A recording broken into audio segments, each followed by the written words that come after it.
All right. Go!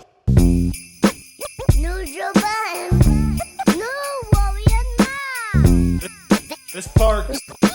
Microphone check 1, 2. What is this?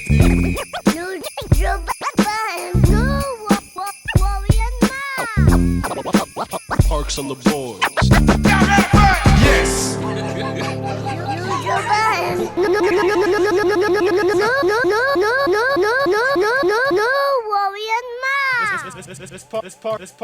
This part. What's happening? I'm in a round of applause. I need support and encouragement. Okay. I need to feel good in this moment. Yeah. Microphone check 1, 2. What is this? The JBP boys are not here. They're not here, man. What you want me to do, my guy? JBP boys are working on business. My guys are not here, man. Rory is not here. Maul is not here. However, You got it. However, Parks is here, E-Rab is here, Ice is here, Corey is here, Savon is here, Alex is over there in the cut somewhere. What episode is this? 425. Welcome to episode 425 of the Joe Budden Podcast. I'm your humble, gracious, grateful, and highly favored host here with a few people that are cool. Showed up to get the job done. We'll be that. Showed up when they've gotten a a frantic call. Now slow down now. The people have casted their votes. You cleared your throat. Pause.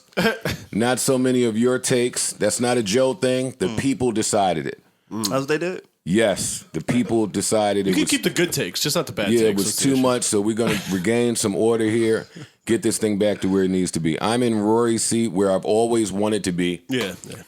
This does feel better, I'm not going to lie. The public, I said that. I know. And We're tinkering. Like we're tinkering today. Figure it out. no, we are a multi-million-dollar establishment. That's true. Enough of this. Enough tinkering. We're figuring it out. No, this is up, and it's stuck. But yeah, I like the seat. Yeah. I like the seat. When Rory returns, he will have to return to this seat. I'm sorry. Yeah. And I hope that Maul and myself don't fight over it. Wait, we got to put something there. Put something over there. Let's memorialize the seats. Listen, man. I don't have anything as cool as what Maul wears. I'm here for, and I don't dress as fly as him either. Yeah. But neither does anyone here. Yeah. But we're here. Yeah. We're here. So listen, man. Shout out to the app that powers us, empowers us, sponsors us, tolerates us, puts up with us, and works with us. The greatest app in the world, Cash App. Shout out to them. While we're here, subscribe to our Patreon page. Whatever we talk about on this podcast, we'll tell the truth about it on Patreon. And for me, that's leveling all the way up over there. I love it over that's there. up in the frequency. Let's drop all tiers every day, all real shit headed over there. So shout out to everybody over at Patreon, people that fuck with us over at Discord, Reddit, to the wherever core. you fuck with us. Shout out to you and your respective space. Word. So let's say that. And subscribe to the Patreon. Yes, Now, sir. with that said, real talk time. Let's get right into it. Let's have some fun. Let's do it. Well, first, how's everyone? I'm great, personally. Doing all Everyone's right. great. Amazing. Stood off the internet for a little bit. Yeah. They scared you away? But I'm good. Bro, listen. I'm good. Listen. They was on your ass. No, I got locked out because I was like going back at certain people. It It wasn't my back? choice. you It reacted. wasn't my choice. You I took it. reacted? A little bit. Just You a little bit. reacted all weekend, Ice. That's not reacting.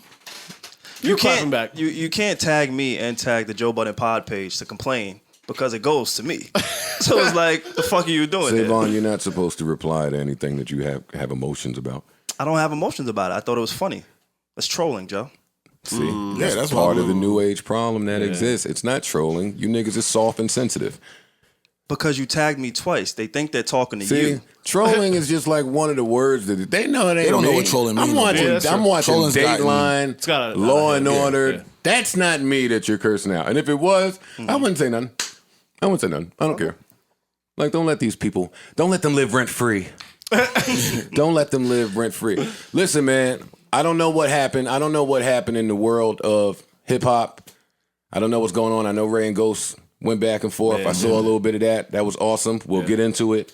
The white boys got right back to shooting. We'll get into it. Yes, that happened. Rest in Yeah. peace. Yeah, they did. Rest in peace to anybody that lost their lives in this. This is a mess, and we'll get into all of that. But we have some business that we need to address first and foremost because the streets are in a frenzy. They are. The streets talk. Yeah. Did you know they would be in a frenzy this course I way? did. Absolutely. Yes. You knew they would I think be. it was actually a little tamer than. Yeah, I expected way worse than Yeah. what I saw. But the streets are in a frenzy. Yeah. You know, I take things, maybe certain things for granted, certainly not this platform and this audience, and how just rabid they are with certain things. I get that. Mm-hmm. But, you know, last week was a tough pod. Well, the week before that, we've been working through things. Yeah. Right? We've been working through things. And what I'm here to do today, in the absence of my guys, is lean into transparency, because that's just the only way I know how to do things. So maybe some of the conversations that we've avoided having, maybe we can have some of them today in a nice, respectful manner, of course. Right? So for me, it was rough, cool. And you look for an escape from work, and on the weekends, you know, my dad makes breakfast. Me and my cousins go over there. Saturday morning, I head right over to my dad's, have some grits and eggs. It's good breakfast. Yeah, some bacon, ham. It was some wild country shit. It was some good shit going on. That's a delicious. good breakfast. Yeah, that's a And good they breakfast. were lined up in the living room and the kitchen in all ears, waiting to hear about what happened to the podcast. Damn, streets talked even He at almost- home. Streets got He cold almost, he almost burnt the grits. Talking about, nah, chill, I need to hear this. I need to hear what's going on. I don't know my family to be that invested in podcast business. So, of course, sometimes it starts with, yo, man, I don't even be checking for the pod like that. But my one man who listens faithfully, That's how it goes. That's Always exactly one how man. it goes. Mhm. It's always that man. one. he said, And he got the scoop. Yeah. it's coming to its end. And he's got theories. Everyone's got theories. There's a lot of theories. But the one man that listens faithfully, he got the theories. Yeah. But all right, so I didn't know that my whole family would be up in arms about this podcast stuff, but cool. I have an uncomfortable breakfast and I leave. And as soon as I leave, the next spot I get to, I go to my homegirl house, sit in the balcony, chill out, catch a vibe, just trying to keep it positive because there's a lot going on out there. Sure. And she says, yo, man, what the hell is going on with the pod? The fellas weren't there. Is it over? That's a lot of that. Did her That's a man lot of that. say something to her too? Or did she No, listen? this is all her. Oh, okay. And then I guess she had some friends too that There you go. inquired. And then that was the course of my day and my weekend, and everywhere I went, my phone was ringing and people had questions about the pod. So I did what any normal, respectable human being would do. I went home and I locked myself in my closet. As to avoid having to answer some of these things. The last pod, we came in here, and I thought I was doing a solid by saying, yo, the guy's on vacation. Oh, come on. that come don't That work. brought nothing but more God. conspiracy. Yeah, that don't work. Jesus. That don't work. They said we're doing a rollout. Yo, everything is a rollout. Everything's a rollout. That would make sense. Yeah. But maybe we should roll. Let's roll with it. Let's roll something out. There you go. Wait, what did they say? They said it's a rollout. It's a We're rolling rollout. something out. But y'all got something coming down the pipeline. Yeah. I have an issue with so many of these things. I don't even know where to begin with all of this. Okay, so this is where we begin. I'll eliminate some of the suspense because I either love or hate when a show or doc does that. Rory and Maul are not here, but this is Rory's seat. This is not Ice's seat. Correct. And that is Maul's seat. And whenever they feel like returning to their seats, then they'll return to their seats. Then I can go back to work. And then what will happen is the same thing that happens when your star players come back. Ice will go back to his job. Savon will go back to being voiceless in the corner, just taking the timestamps, and then everything is cool. But I also really enjoyed us getting killed. I enjoyed Savon getting killed, Ice getting killed, me getting killed, because all I did was show up to work. Right. All you did was show up when I asked you to do me a favor. Yo, do me a solid. I need you to call out for a minute. I didn't even know what I was doing. Savon ain't ready for prime time like this. Like Nah, to he's be ready. What you mean? prime time? No. That's not true. That's not true. You That's should not- maybe be the opening act. Not ready for prime time. You thrust into this position with this huge audience. 10 o'clock slot, maybe? This huge audience that's accustomed to certain personalities, takes delivered a certain way. It's not right. It's not fair. But hey. Hey, sink or swim, buddy. No, I understand. I get it. It's a show. It's a sitcom to me. So these are these guys' seats. And I'll be honest with you guys. I love when podcasts go through this type of turmoil. I do. But I'm weird. No objections, huh? No. I love when podcasts go through this because it shapes things. It shapes character. Even 2 weeks ago, or how many weeks ago, I was saying to Rory here, sometimes I love when a situation just presents itself so you can see your girl see what she'll do in that moment. And he said to me, well, what do you mean? Give me an example. And I said, I can't think of one right now, but I'll get back to you. Ta-da! This is exactly what I'm talking about. If you're asking me, and this is transparent talk here, I would have never envisioned anything like this happening. Oh my God! What? Happens to the best of them, buddy. Yeah. Rory I was and shocked. Maul are not here. They're talking. Are they the streets? Who knows? I don't know who the streets is. I'm just saying some of this stuff you can't plan for, you can't envision. All you could do is let the universe play out and see the side of the fence that everyone stands on. So I start there. I start with I love when podcasts go through this because it builds character. One. Start with I love Rory and Maul as brothers. Samesies. And Savon and Ice is not trying to replace Rory and Maul either. Thank you. Like, that's the other thing. People kind of got it twisted. I guess it was such a sudden change, and they just saw the visual of, hey, he's in the stool and he's in Rory's chair. Like, that's not what it is either. Yeah, no, I'm listen, I ain't want to be here. I'm gonna keep it a buck. Like they all know I don't do podcasts. That's not my thing. You're a pretty good podcaster. And there's a though, reason man. why Joe did not tell me what he needed me for until we were in the car on the way here. I believe that too. I know for a fact now. Now it makes sense. Because he know if he'd have hit me and said, yo, I need you to do the podcast, I'm like, listen, bro. Listen, sometimes you can't tell your friends what you need them for. I'm here to have honest friend talk today. Let's do it. Hey, sometimes you going to get your friends to take them back to the block because you got an issue with dude. You might not tell them all about dude resume. He just ill. Just come. Yeah. We got to deal with the problem. It's there. Yeah. That's it. So I appreciate that. Then I forgot where I was at within this whole pod story. Oh, y'all are not trying to replace Maul and Rory. We're not. No. At all. Not even a little bit. What's the interesting thing about me and situations like this, especially when friendship is involved, and I'm here for the friendship and business talk, a truthful, honest one, by the way. Sometimes in that, everybody has to take a step back and go to their respective corners. Sure. And sometimes everyone's perspective and position on how to go about that and how it should be executed is extremely different. Two things that's true in the world. Everyone has a different perspective, one, and two, everybody has to be responsible for where they get it from. It all comes from different places, right? With me, I am a Swiss Army knife because I pull my information from many different places that the average person just going about the daily course of life maybe would not. If you want to have a talk about escort rates, I can. Look where you start. Carry on. I'm sorry. Yeah. It's important. I know. See, I'm laughed at, but it's something I take pride in. Sure. Like I take pride in understanding that I've been in music on a major.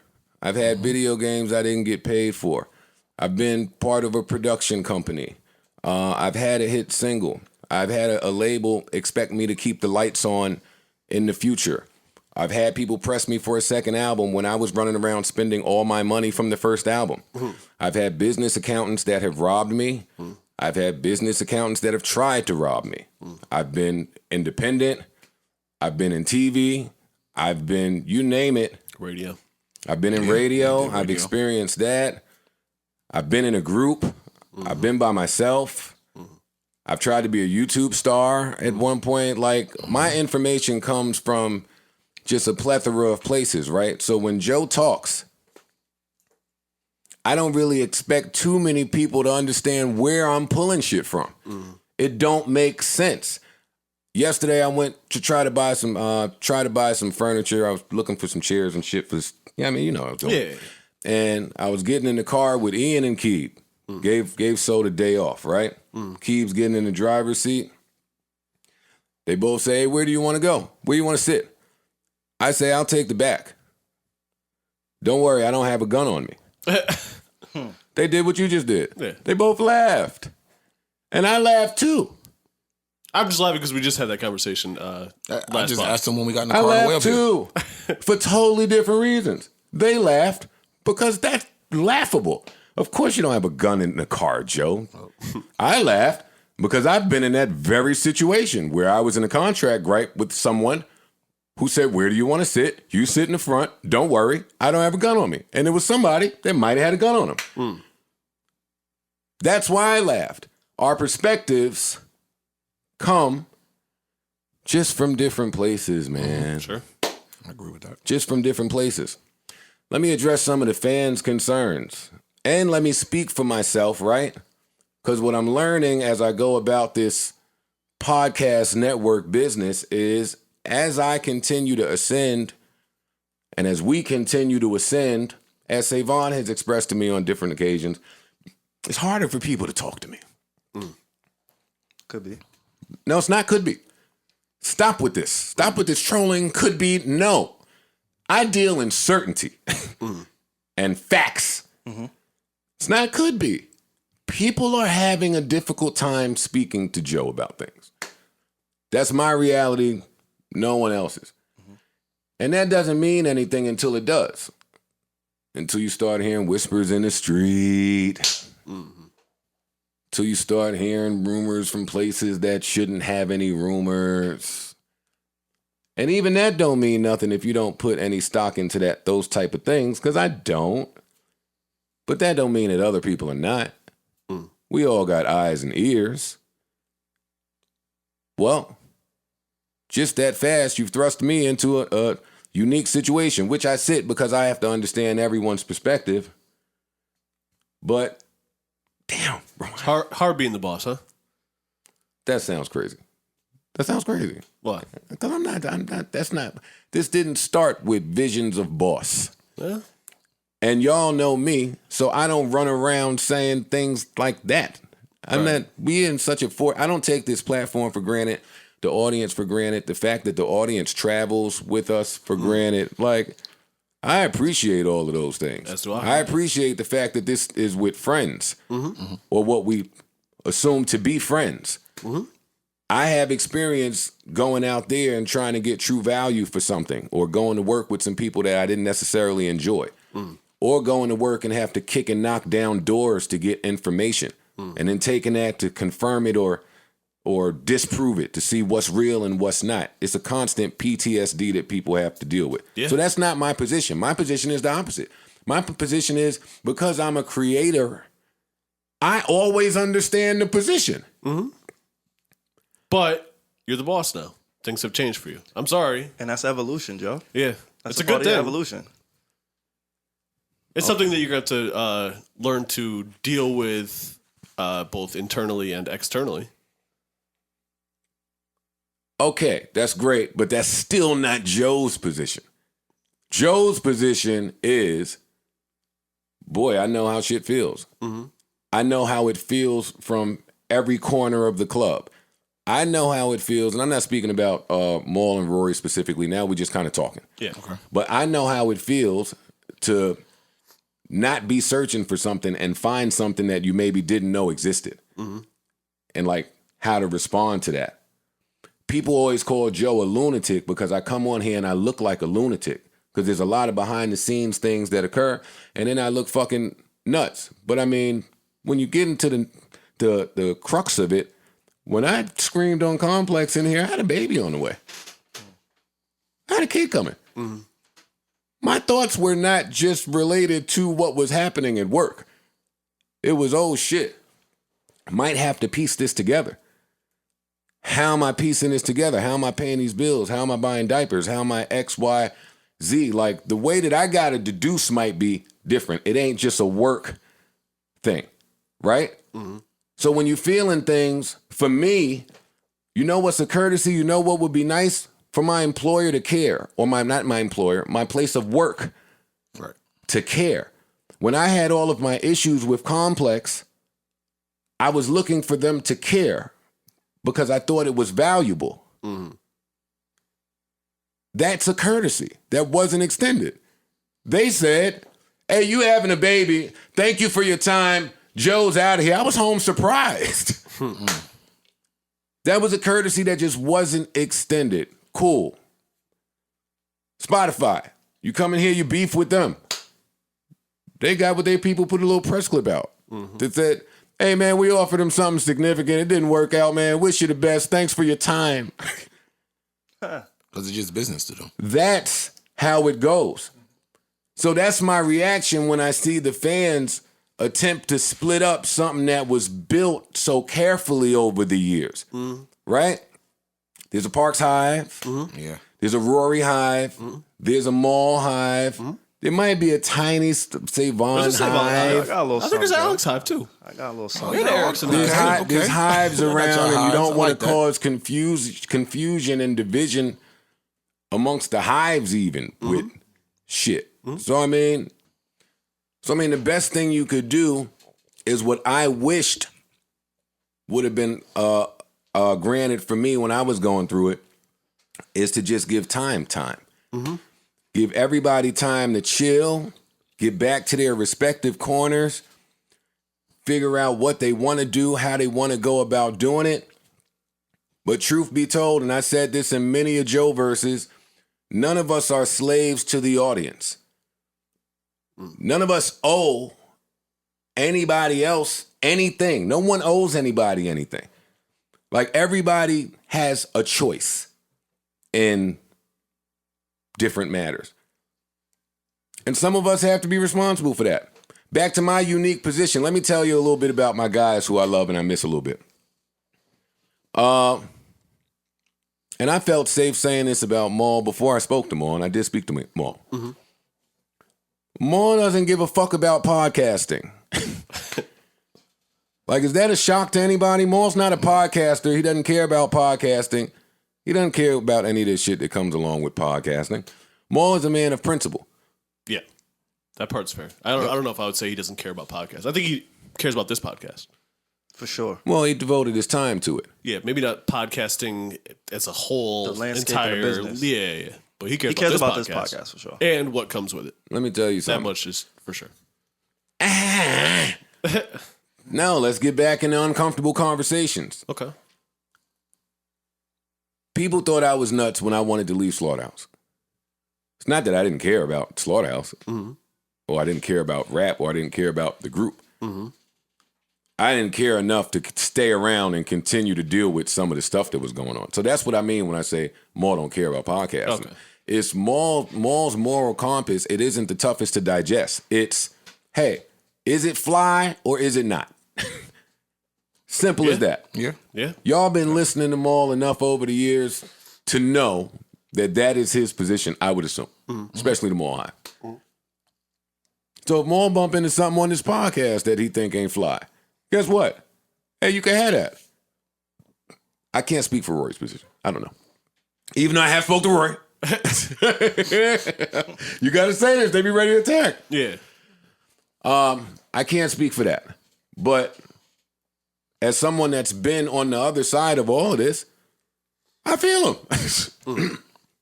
I feel him. When shit got to get right, it got to get right. When I was 35 years old, not story time, but I was trying to picture how shit would look in my 40s. And when I did a gut check, a reflection check, what I learned was my credit was bad, my license was suspended, my name was bad, my reputation was bad, and just so many things were bad. And if I didn't want things to continue this way, I would have to make some serious changes. And then that's what happened. You make the necessary changes that you see fit.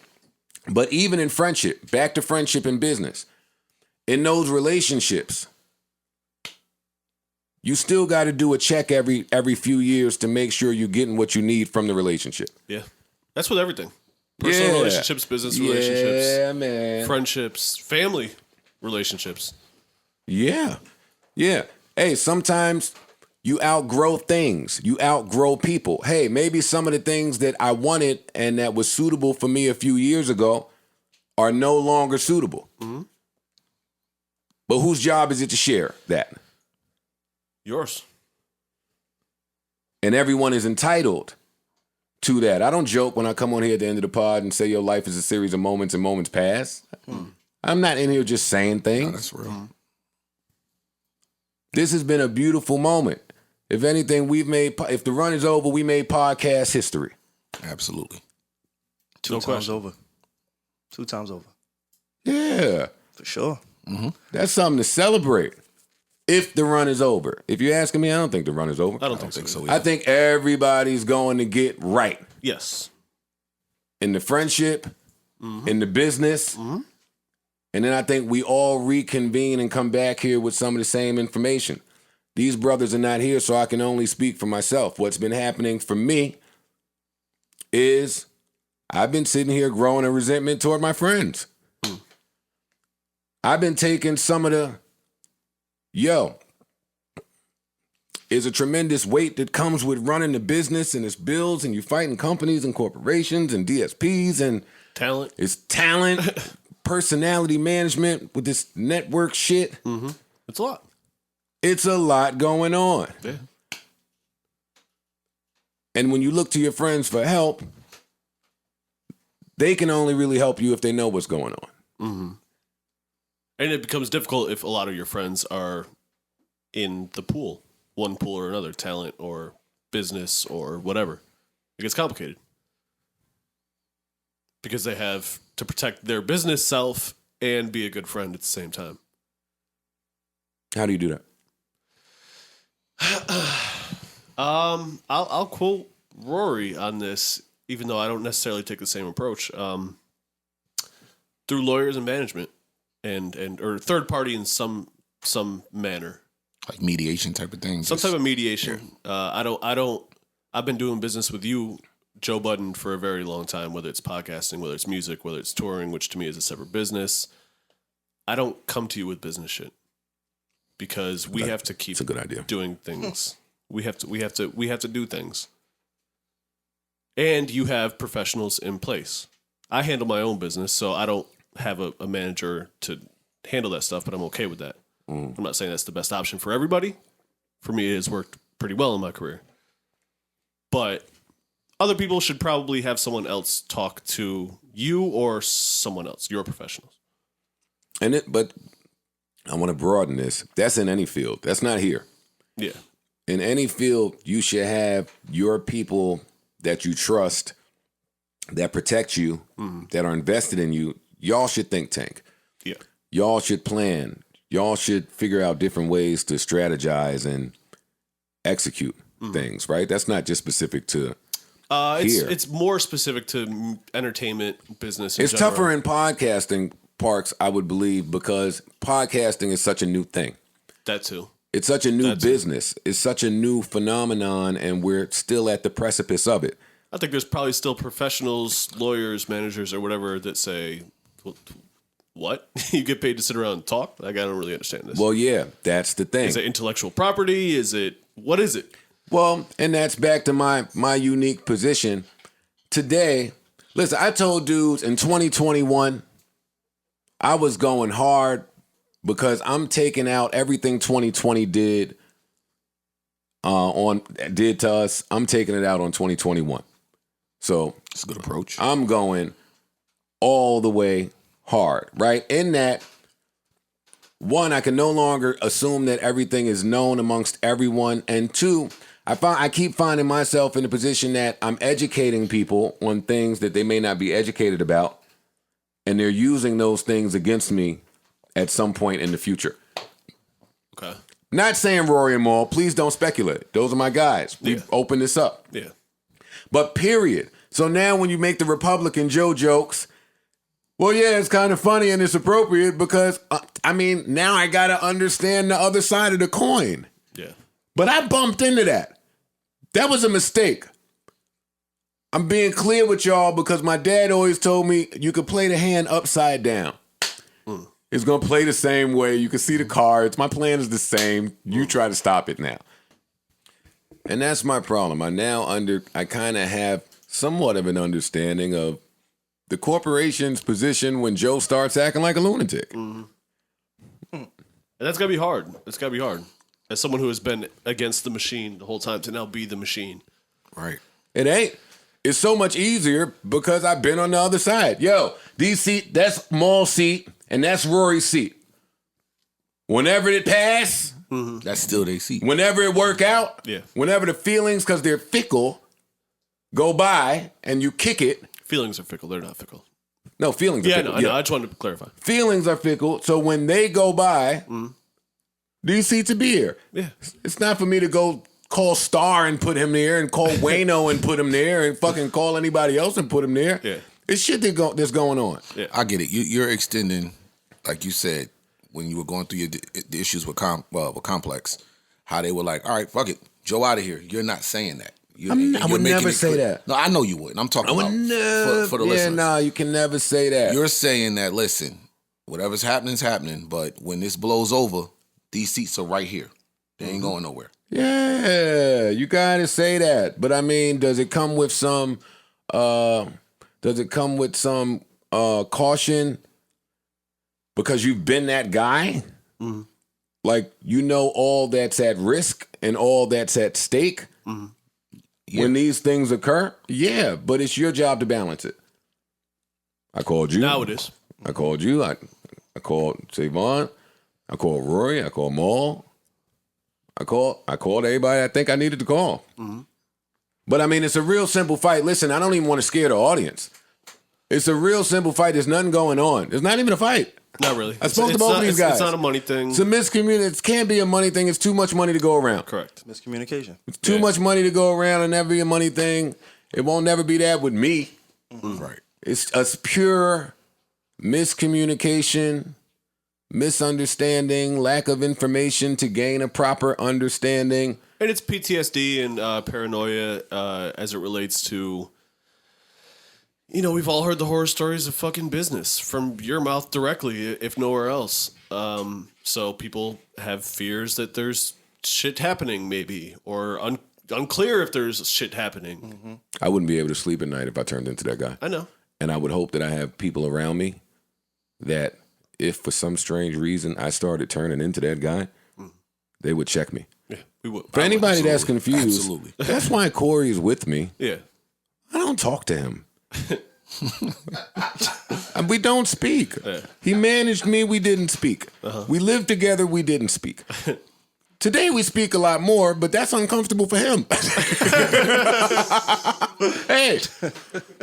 But he's with me because he has a day one perspective. Mm-hmm. When I came to him and music wasn't really turning out right, and I'm like, yo, dog, I'm going to talk to Marissa. I'm going to start a pod. We're going to get to talking. You go call FanDuel or somebody. I don't fucking know. When no money was coming in at episode 90, I came to Corey and I said, yo, dogs, I don't know what the fuck you got planned, but I am not going to continue doing this for no money. Right. Yeah. What an idiot, right? But when you listen to that, continue to do it for no money for another 2 years. And it worked. Oh my God! Hit the fucking air horn. Right there, we found an issue. I know everybody's laughing and joking. We just unlocked a bevy of issues. Whoa. Some work that maybe we didn't know would work, and now we got to figure out how it works. Mm-hmm. Well, that's probably another big part of it is, again, podcasting is a new space. We're all kind of figuring this shit out. What's it worth? What does it cost? That too. What's it worth and what does it cost? That too. Yeah. See, now, back to where you get your perspective from.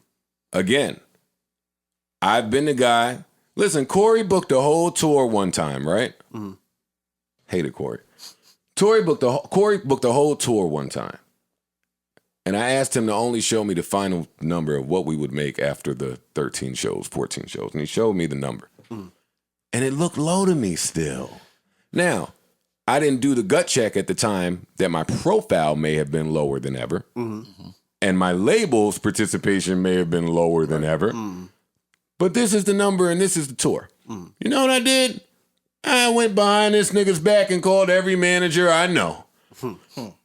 Blue Williams, Kevin Lows, you name it. Yo, dog. Is he supposed to take his 20 whatever percent from my number or the total number? They all laughed me out off the phone. See, dog, this is the problem that managers bump into. You get a little money, and now you don't want to pay nobody. Yes, Joe. That happens. This is how managers get paid. Even for not off of what you make. That happens for everybody. Off of the total of what it costs. Hey, guess what? As somebody that has done business with managers that didn't work, managers that were trying to make it work, and looking for a manager that could make it work, right? Ta-da! That's the pot. Shit is tough. Yeah. But when you bump into it, when you meet the guy who can funnel it in, any manager will tell you, 20% of something that's bringing something in is a lot more than 40% of something that's bringing in zero. Right. Correct. Correct. I had to learn that, is what I'm saying. Yeah. So now, when I bump into capable people, what is value? I don't mind paying them. What is value? Because if you can create the value, you should get some of it. Right. That's what Rory does. That's what Maul does. That's what I do. That's what you do. That's what Ian does. Savon. That's what we all create the value. Mm-hmm. The problem that creators run into along the way is we never get our fair share of the pie. So what we start doing is trying to cut out the pie. Yeah. Where we can. Yeah. The problem when everything works is what? You guessed it. Ain't but so much cutting of the pie you can do. It's working now. You can see it. People visibly see it. Remember I came on here, I was mad that Erickson had to get a raise? Be clear, it wasn't the biggest raise in the world. But it had to happen, right? He's owed 10 more raises for anybody else to get paid. That's a fact. I can't keep assuming that everybody knows that. Fucking Alex should get a raise. Y'all make me go look at shit now. I'm looking at what Alex make. That's what Joe always say. Yeah. Because I've been on the other side. You have experience on playing the with other side. numbers, seeing what it is. I ain't going to work for that. I don't give a fuck what you talking about. Hey, good luck with that song, buddy. But yeah, that's the position you find yourself in. And all right, let's real talk real quick. It's maybe 15% of podcasters that get paid. 10. Yeah. I'm being generous. Maybe 10. I'm being generous at 15%. Yeah, generous. very generous. Give them the perspective of how many podcasts there are out there. Well, we can Google it. There's probably 3,000 born a day now. Like the number continues to increase. But that's why the percentage is so low. Because the podcasts that make it, and the podcasts that don't. And believe me, to the trained eye, you can tell what podcasts are making money and which podcasts are not. Oh, for sure. Right? Absolutely. Look at this. There are currently 850,000 active podcasts and over 30 million podcast episodes. More than half of all U.S. consumers above the age of 12 listen to podcasts. Okay, that's all you need to know. That's crazy. Got it. Granted. Hey, let's step even further than that because there's people running around putting mud on my name, not Rory and Maul. Don't y'all think that. I would never use the platform that they helped to build to say a negative utterance about them. It's not who Joe is. In friendship, you might get lost. You might lose sight of who people are. Especially when friendship and business meet. At this level. Yeah. Yeah. Touring with your friends. Yeah. Hey, here's a fun fact that Joe knows that I assume other people know, but I will no longer assume. This podcast, we've won awards. We've been ranked number 1. We've been ranked number 2. We've been ranked 11. We're currently ranked 31. Wherever the ranking is, who cares? I know what rankings mean. It's like a Grammy.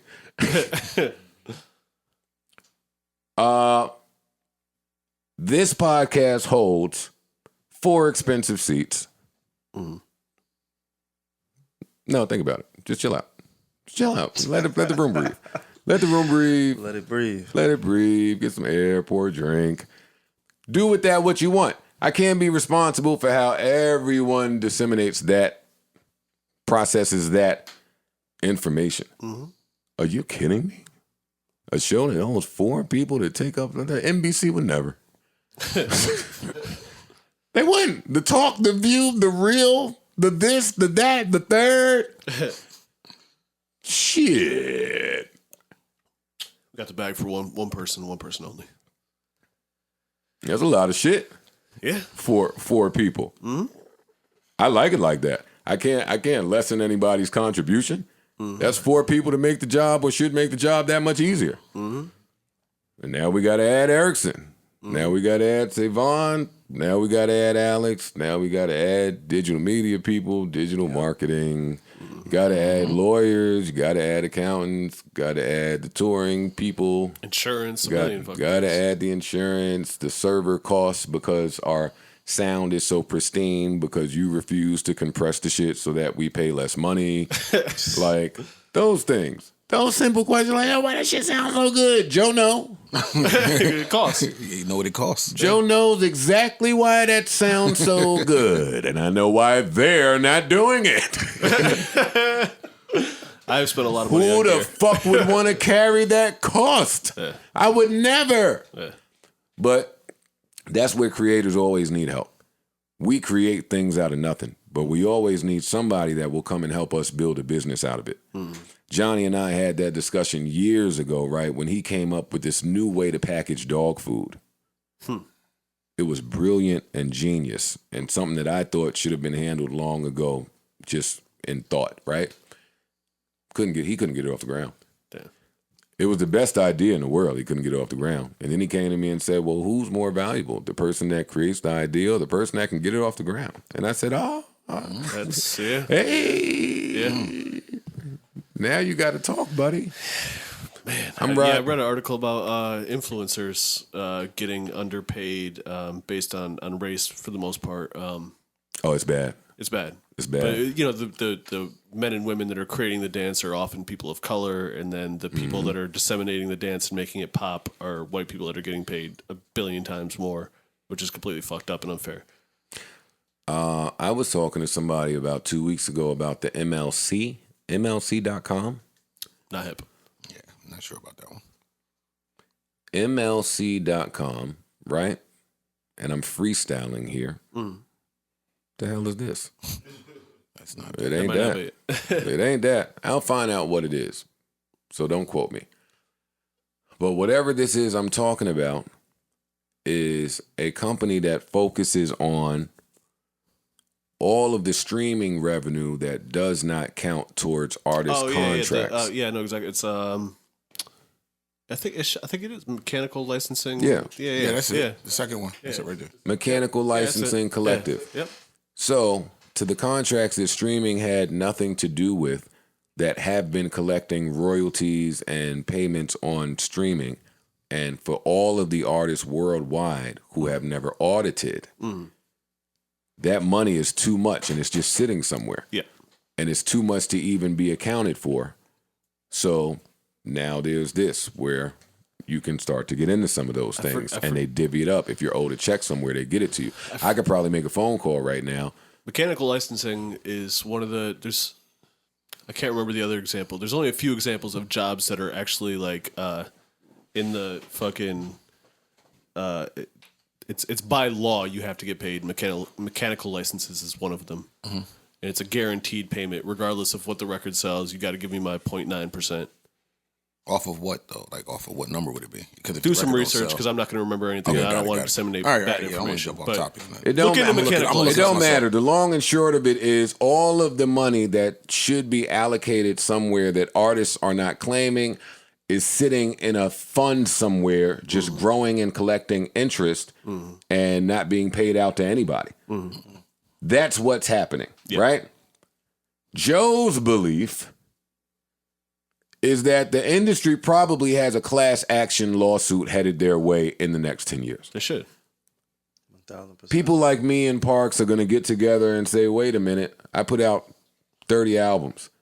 I never got no goddamn And I didn't collect on a lot of it. Yeah. That stuff is still out there. See, that's what I'm saying. If you could read the tea leaves, then you could read the tea leaves. And if you can't, then you can't. But if you can't, I'm done explaining it to people. If you don't understand how valuable ownership is and why it's valuable, I can't explain it to you. If you don't see all the different avenues in which you can collect, if you don't see all the different ways that the economy is changing before our eyes, I can't continue to explain it to you, but just know that the current spirit of deals is what's going to continue to exist and evolve. That Swiss deal with Timberland where they sold some shit and then gave everybody rights, gave everybody equity, that's the spirit of a deal. That's the reincarnation of what Hove tried to do with Tidal over there when they did that really bad announcement that went out. Yeah. But that was the spirit of what he was trying to do. In 2021, I'm clearing energy. I need people around that get it. This is not to Rory and Mo. I don't know. Just in general. I need people, in general. As somebody that's building a network. Right. Because building a network is what the tea leaves led me to. I wasn't making an album with A-Rab saying, let me build a network. Right? Yeah. They hate when you get on this, by the way, but I want to dispel some of that. He's got a couple YouTube shows, and that's a network. I mean, that's how you start a network. You know, it's 2021. Funny thing about network is the reason I started my podcast that I hated, Joe called me and said, yo, listen, I want to build a podcast network. I want you to start one. Name somebody else. You to start one. You to start one. If y'all can pull in these amount of views a week, we're going to come together and it's going to be under a network. Like, so he had the network idea years ago. Yeah. And the idea of my network is we're not going to take it. Right. No, we ain't going to take Want it. to be done differently. And It's the whole premise of, we're going to get a bunch of people that understand, get it, and won't take no for an answer. Everybody will build their individual asset. In a few years, we'll all come together and see what those numbers are worth collectively. I see what our numbers are worth as one individual podcast. And no, they haven't been enough to garner us what we want because they're still trying to include all of our rights. Right. I think that story looks different. If you have 5, 6, 7, 8, 9, 10 podcasts that are performing well. Yeah. Right. I play this hand upside down. You can see the play. That's Joe's play. And also, performing well is relative, by the way, to the naysayers. Profitable. Yes. Profitable. Hey, you make it. You own a percentage of it. You profit all the way. That's it. The contract is legible, readable, understandable. There's no tricks. Everybody get together, do what they got to do, and let's fight the system the correct way. But if one person, even one person don't get that or understand it or see the plan, then it don't work. Correct. And for me, podcasting is a long game. It is. It's not a short game. So is music for what it's worth. No, I disagree with that. You can hit a short lick in music and be gone and be done. Yep. You cannot want nothing else to do with it. I got my lick, publishing forever. That's it. Certain styles of music is a long game. Let me rephrase that. But the problem in the music business today is the barrier for entry is really low. You don't have to love it. You don't have to be good at it. You don't have to anything. You just have to be profitable. And in podcasting, it's the same, but it's a little different. They're snatching all these celebrities trying to make them podcasters. They're not podcasters. Yeah, correct. They're celebrities. Correct. The celebrities are coming in and they're skewing the market. They're taking lower because it's probably less work. Who knows? But they're fucking it up for the everyday Joe out there. I used to say that and sound nuts. It was a joke on this podcast, me clowning Will Smith for like 7 months. But I was just angry at Will Smith. You too big of a superstar to come over here finagling around. I'm trying to get 100 million out here. You have several of those. I know. That's the same thing that happens with DJing and music in general, though. When a TV show celebrity or something gets into DJing and they're not doing anything, they have a playlist already set up, maybe even with transitions and scratches that someone else did, and they're just hitting play. Anyway, I digress. Don't digress. Okay. I love this. Hey, even deeper than that, this was Joe's problem. I hate when I speak in third person, but this was my problem a problem that I saw coming when all of the fine girls started taking the shorts to do hostings. Mm-hmm. Joe was on the edge of his seat in a panic. My little $3,000, $3,500 hosting paid the bills for a month. If you could go get the fine girl to come do it for fucking $5,000, $3,000, whatever, it's skewing the whole market. And hey, I got to go do something. Yeah. It's the OnlyFans fight with Bella Thorne. Mm-hmm. It's Spotify and everybody else's fight with Apple. Hey, man, why you get to take 30% of our shit? I know what 30% is. I need that. Apple's like, fam, we're the community. Yeah. We are the economy. Mm-hmm. We created this. Mm-hmm. This is the price. It costs us a lot to create it. And they pay it. Yeah, get down and lay down. And they pay it. Listen, man, I don't want to be on an hour-long rant. We're at an hour now. I miss the guys. I love the guys. And hopefully the fans will allow time for whatever is happening to actually happen. Mm-hmm. Like we're friends at the end of the day. Yeah. And that's where the issue lie. Oh, that's what I was doing. I was trying to give the fans some of the issue because I'm leaning into transparency. Let me give them a little bit. Let me give a little dose. Let me get a little. Y'all nervous. They don't know where I'm going. They nervous out. They don't know where this is headed. You wore all black. I knew what time it was. I've been wearing all black. Don't do that. I've been wearing all black. I seen the energy. Listen, man. Can't speak for nobody else. When we record a pod, I go home and I listen to it. And I watch at least 90 minutes of it. Okay. Of every pod. Mm. Now, I learned long ago, you can't crucify people for not being built like you. If I didn't know that, Pusha T sat right here, not right here. Pusha T said it when we interviewed him. Mm-hmm. Yo, man, I can't expect everybody to be built like me. We come from different places. Yeah. I am a lunatic with this stuff. Mm-hmm. I obsess over it. I stare at numbers. I get a calculator. I'm a dropout. This is where I get to play with numbers. I almost laugh at old Joe who said, hey, I don't care about numbers. Well, nigga, you better.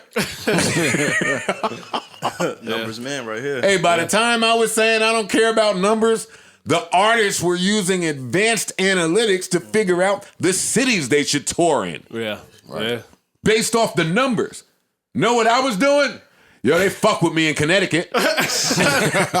Yo, in Boston, they give it up. They give it up when I hit the Middle East. Yeah.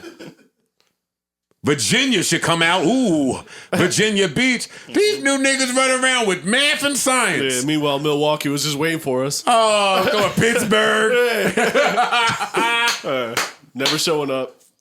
Yo, I don't remember what I was saying, but at some point, analytics and numbers and all this shit. You were getting the transparency of why Rory and Mull haven't been with us. Oh, yeah. So listen, man, I'm watching every episode. I'm listening to every episode.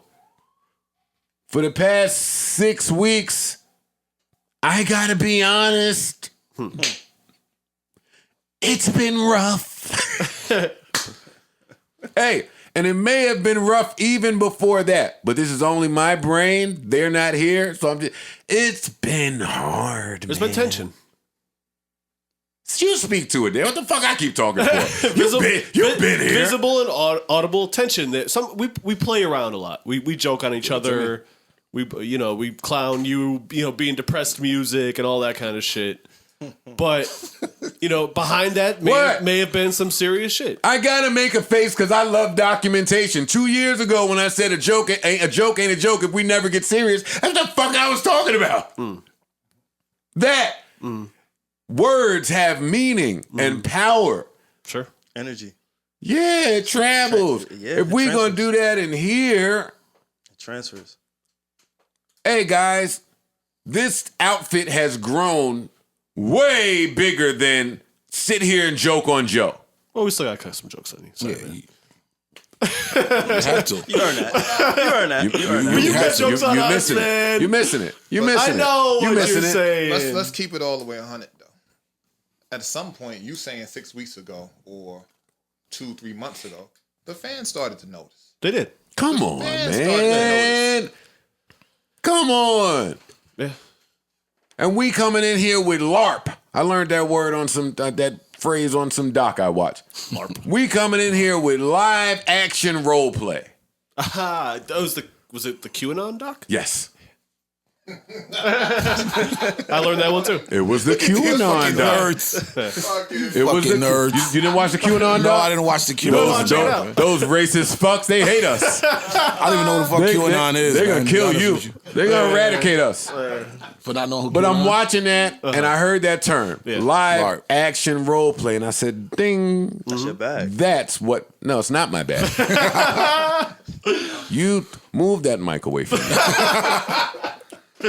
For the last however long, I feel like that's what we've been coming in here doing, which is live action role play. By now, people know who Maul is or assume to know who he is. They assume to know who I am. They assume to know who Rory is. And we come in here and we act under the guise of friendship. But for us to be friends, you got to continue to do things to maintain the friendship. I agree. So at some point, if we stop talking, if we don't talk at all, because me and Maul maybe don't talk, but, well, that's not true. We talk. But when the business talks start to outweigh the friendship talks, there's a problem.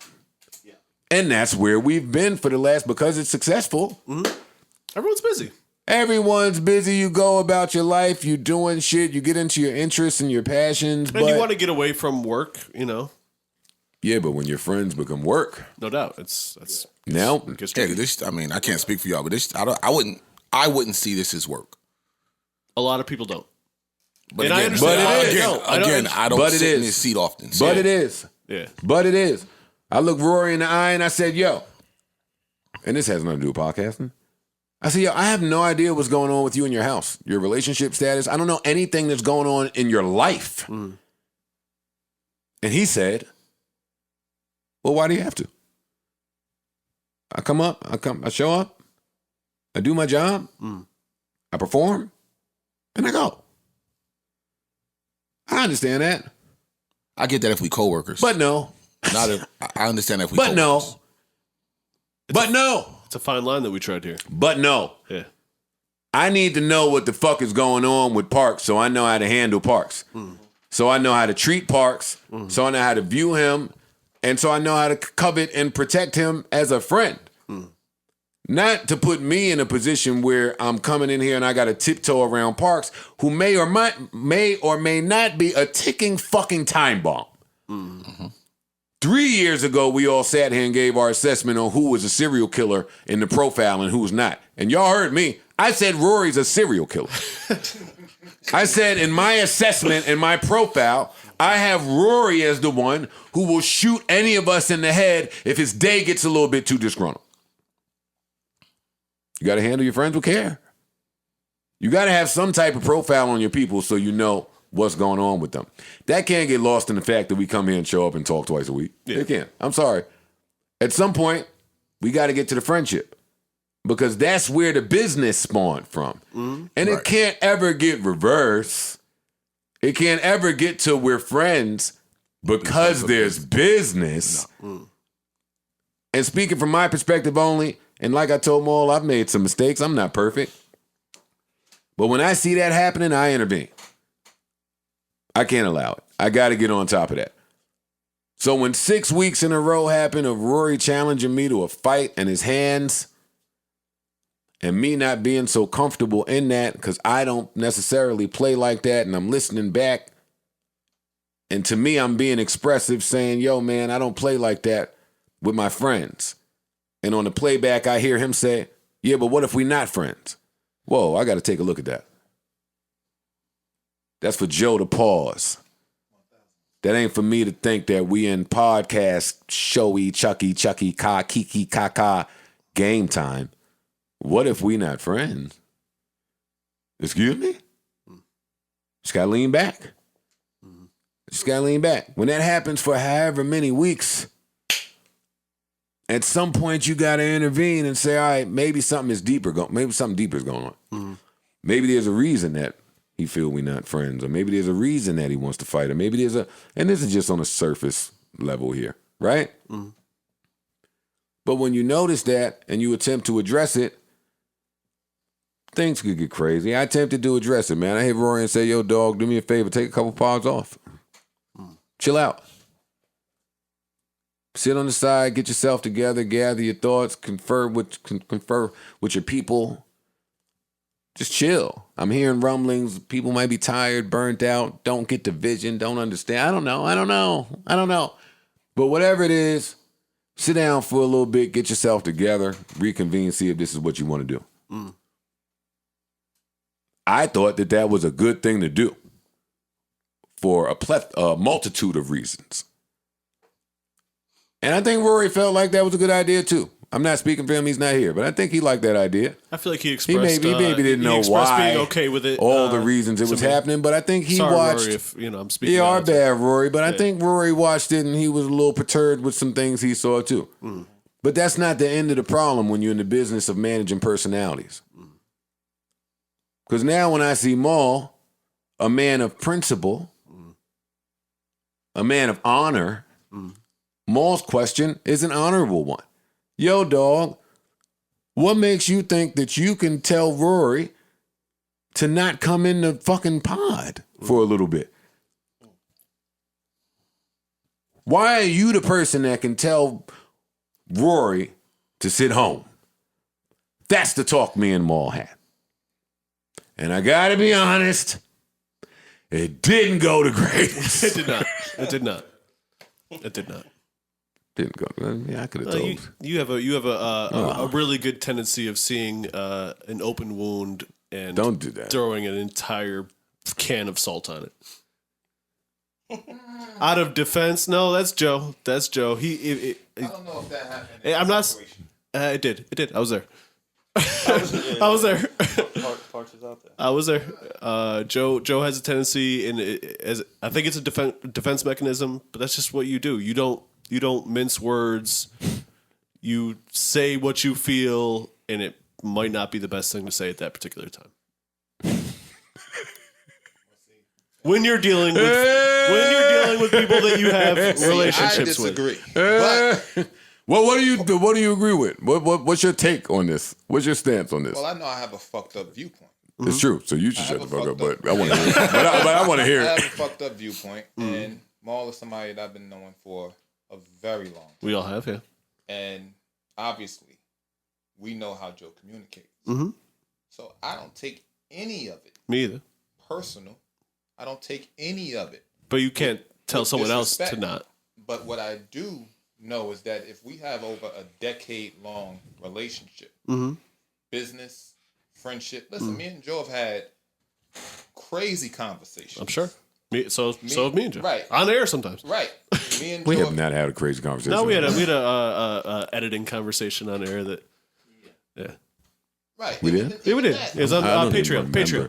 I don't remember It that. was on the Patreon. Yeah. He was fighting for a raise. Yeah. I wasn't fighting for a Fighting raise. for a raise? No. was like, hey, I'm fighting a race for Parks. I need a raise for Parks? That was the conversation. You can go back and listen. But I to it. always need a raise for Parks. Yo, I don't think y'all understand. Joe. I need a raise for everybody. I need a raise for everybody that comes in here and that has contributed and that's here for the long haul and help to build this thing into what it is. And to be clear, again, for those that are listening, Rory and Maul's stance has not been financial in their beef, at least outwardly. Maybe there's some hints of that in what their beef is. Who knows what their beef is? There ain't a beef. Nobody's communicated a beef. What they have communicated is something is wrong. It's a communication. Whether that be in It's a our communication friendship, how we're handling each other, how we're caring for each other, speaking to each other, the respect level. Yo, fam, I've been in relationships where I felt like once the respect level is gone, kaput. Yeah. Right. Once Done. It's over. your view of that person or the situation is not the same, it's done. I've been in relationships where, yo, I'm the fucking boss and I'm the man everywhere I go in my life except for when I get back home. It's only you that views me as this trash piece of shit scum. That doesn't feel good. I've been in relationships where I was getting my feel-good sources from outside of the relationship. Sure. Like, All of this shit is like relationship management. And It again, is. you're men. Yeah. You're men. You're not talking all the time. Yeah.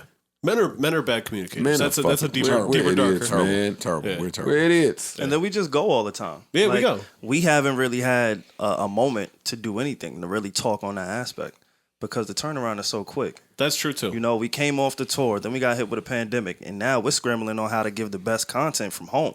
While Safely everybody else and- is down, yeah. we still going. Yeah. And then we come back, Parks moves. It's been a whole moving train that has not Yeah, stopped. Roy Yeah. gets COVID. I get COVID. It's Man been gets yeah, COVID. the network, Spotify Spotify. leaves. It's a lot going on. No watches. Which That is leaves- a deal. What's my right to this Still don't deal? have a What's watch. happening? Yeah, a lot of room and holes for miscommunication, or just Yeah. not being on the same page collectively. Well, this is why Joe's number one thing to start a podcast is friendship, chemistry, camaraderie. For sure. Because you're going to go through some things that if you're not cool with somebody, fuck you. Fuck you, nigga. That's my position on it. Yeah. Right. Well, that's not true, man. Listen, I called Maul before this podcast because I want to hear from Maul and Rory on the pod. I called up Maul and said, listen, Duke, if you never do this podcast again, we got to talk. What the hey, let me get out of my stubborn shit. Because we both men of principle. If this podcast shoot to shit, fuck these fans, nigga. Not fuck y'all. We love y'all. But it ain't about them. We are friends. We got to talk. Yeah. He totally agreed. As I assume a man of principle would. Maul's a reasonable man, as is Rory. Rory and I spoke. Listen, allow time, grace. Let everybody go get together and figure their shit out. But I just felt the fans were owed an explanation. Listen, Rory and Maul, they may have felt a way about something, so they upped and made a move. I've been there before. I'm the guy to champion that. King of that. I'm never gonna be against that, even if it's against me. Right. Like I pulled that move too many times to not understand it. I Yeah. get it, and grace should be allowed. 1, 2. While I'm having transparent conversation, I'm certain that male ego is a conversation piece in here somewhere. Oh yeah, of course. It's a room full of testosterone. Yeah. And I want to hear you talk about some shit. I want to hear. I'm done. Yeah, I'm done talking. You're another day one. yeah. Yeah. Yeah. You're here. It's ego. There's some of that involved for sure. I can speak to the ego part. Listen, from Joe's perspective, only talking about ego, not saying that ego is a problem, but I think that men should be able to. It sucks that I have to preface everything I say. But male ego should be spoken about. Let's deal with the dynamic that exists. I'm a retired rapper. These niggas almost forced me to a verse. Whom? Maul, Rory, you, Sin, Shade Room, Savon, Sci High, fives coming? Sci High, Crook, Paul Rosenberg. I have my shots. I have my shots that I want to take. It's some shit that you can't say in words that you could say in a rap that makes things okay. Yeah, that's true. And Joe has always ever just used rap to live and be expressive. Right. If I wrote a rap right now, I almost called you Saturday. But I know the power that welds. What's the word? Wields. You can't just get to talking until you can't do that, man. This shit is important. But back to male ego. Everyone has an ego. I here. come from a place where I am confident, We're all confident. but why? We're good at what we do. Well, that's where you get into it. That's where you're gonna do it. And the shit's working. I'm good at what I do. Yeah, I was Guess gonna what? say, you are. And Y'all it's- all Let me agree tell you with this something. shit. I think I was one of the best rappers to ever grace a microphone ever. I think you would have a hard time finding 100 rappers. Number 3. They're gonna fuck you up. I question. think you would be hard pressed to find 100 rappers that rap better than Joe. That's my own opinion, right? But that don't mean nothing because we all mean nothing. I'm not entitled to anything. If somebody wanted to make an argument against that, they could. They could. You didn't sell records. You ain't got awards. You ain't blah, blah, blah, blah, blah. Whatever you say. You got a vibe. I would understand it. Mm-hmm. Yeah, but they did a Vibe Awards after I won it. It's fucked up. So I understand it. Right? Mm-hmm. However, some of my confidence comes from I have successfully built like 9 shows. Mm-hmm. Hey, if I'm over exaggerating, let's say 6. Mm. When I walk in certain places, it's not because I was the best rapper. Right. Mm-hmm. It's because I built a show at Revolt and it changed the spirit of business at Revolt as a whole, as a company. I built Everyday Struggle with Complex and it changed the spirit of business. I think these gentlemen think the same way. The company. I think these gentlemen think the same way. Well, that's what I'm getting into. Yeah. And that's why you have to talk through ego. Mm-hmm. That's where a lot of Joe ego come from. My ego come from, I build shit and it goes and it changes business for companies, right? So when I walk in, you will respect me as such or I will leave. Mm-hmm. Some people take it as ego. Take it how you want. Mm-hmm. Cool. It's knowing your worth. I won't speak for Maul because he's not here. Mm-hmm. But I could guess that Maul probably feels like, hey, I hear you, dogs. Shit wasn't like this before I got here. Yo, that shit fly, whatever you saying. But this shit wasn't so fly before I was here. I remember what was going on before I got here. He was here. Yep. He has a right to voice that opinion. And he's not wrong in that opinion. He's right. Yeah. I get that. Yeah. I watched Rory and his little friends make all y'all niggas drink at 1:00 in the afternoon. Good times. What a talent. Amazing talent. What a talent. Hey, Jack, I missed that. Barclays, hey, right? I don't care. The Barclays was fire. the end of the run, but the fun times were in the beginning. Yeah. If y'all don't Fuck get, the Barclays shit. I don't All even. them shits was fun. Check this out. I don't Early even shit. care if the business don't work there. The business might not work. When you start doing numbers, it might not be the most profitable thing. I don't know. I wasn't involved. Yeah. But I know that helps create an ego. Sure. Absolutely. Right? Oh, yeah. Let's leave all those 3 things there. I'll pull from my experience. When you have a right to ego, some people have ego and it's not warranted. Mm-hmm. When you have a right to ego, you'll fuck girls. Okay. All right. I'm trying to. Okay. Y'all don't hear me. Y'all don't hear me. Y'all not listening to what I'm saying. All right. Y'all don't really hear me though. Bring it home. Come Girls on. like ego, yeah. No. Women like ego, maybe. Women like stability. Word. Women like comfort. Women like protection. Women like having their worries alleviated so they can get into whatever their woman duties are, whether that be their passions, hobbies, domesticated shit. Women like when a man can provide and protect and blah, blah, blah, blah, blah, blah, blah, blah. So women normally like dudes who have a reason to have some ego. Sure. Okay. They don't realize that adds to the ego. You fine as hell.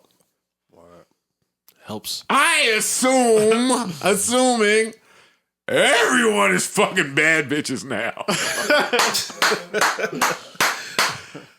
I know what it comes with. I know how I feel when I walk in the strip club and my bitch badder than the bitches there. Oh. Talk to him, Joe. Don't talk to me. No, you talk to him. my bitch too bad for me to talk to him. Yeah. What comes with that, when the girl is bad and the business is right enough for your ego to be in a place, comes talking in whispers, comes admirers, competitors, and enemies coming to you saying, oh no, trying to get like you. I'm trying to be like you. I know you got them. Doors to different rooms start opening. Rory proposed at the Rock Nation brunch.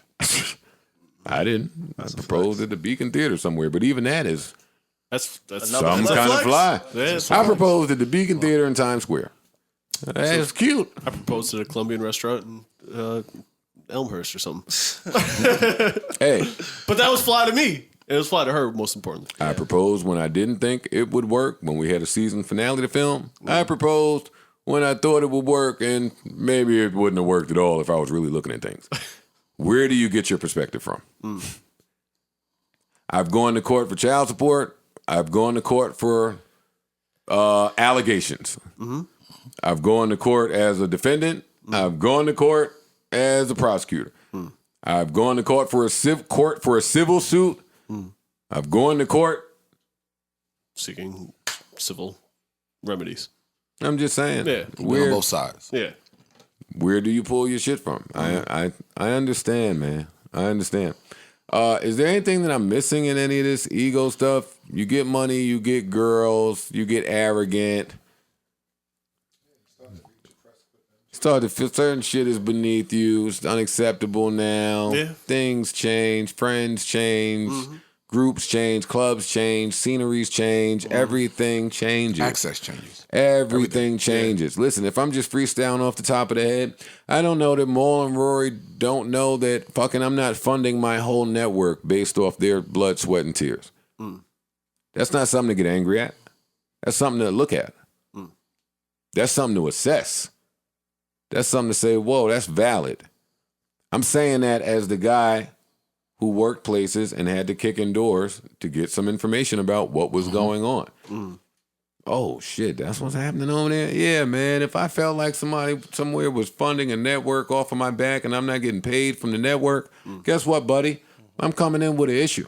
Right. Hey, they keep seeing Corey pop up. How do I know that they don't know that Corey ain't on the payroll? I don't know. They might think Corey's getting paid. I did. Huh? I said I did. I thought so for sure when I saw Corey. Why? Just because it changed. He's always been there. Even if he ain't there, he's there.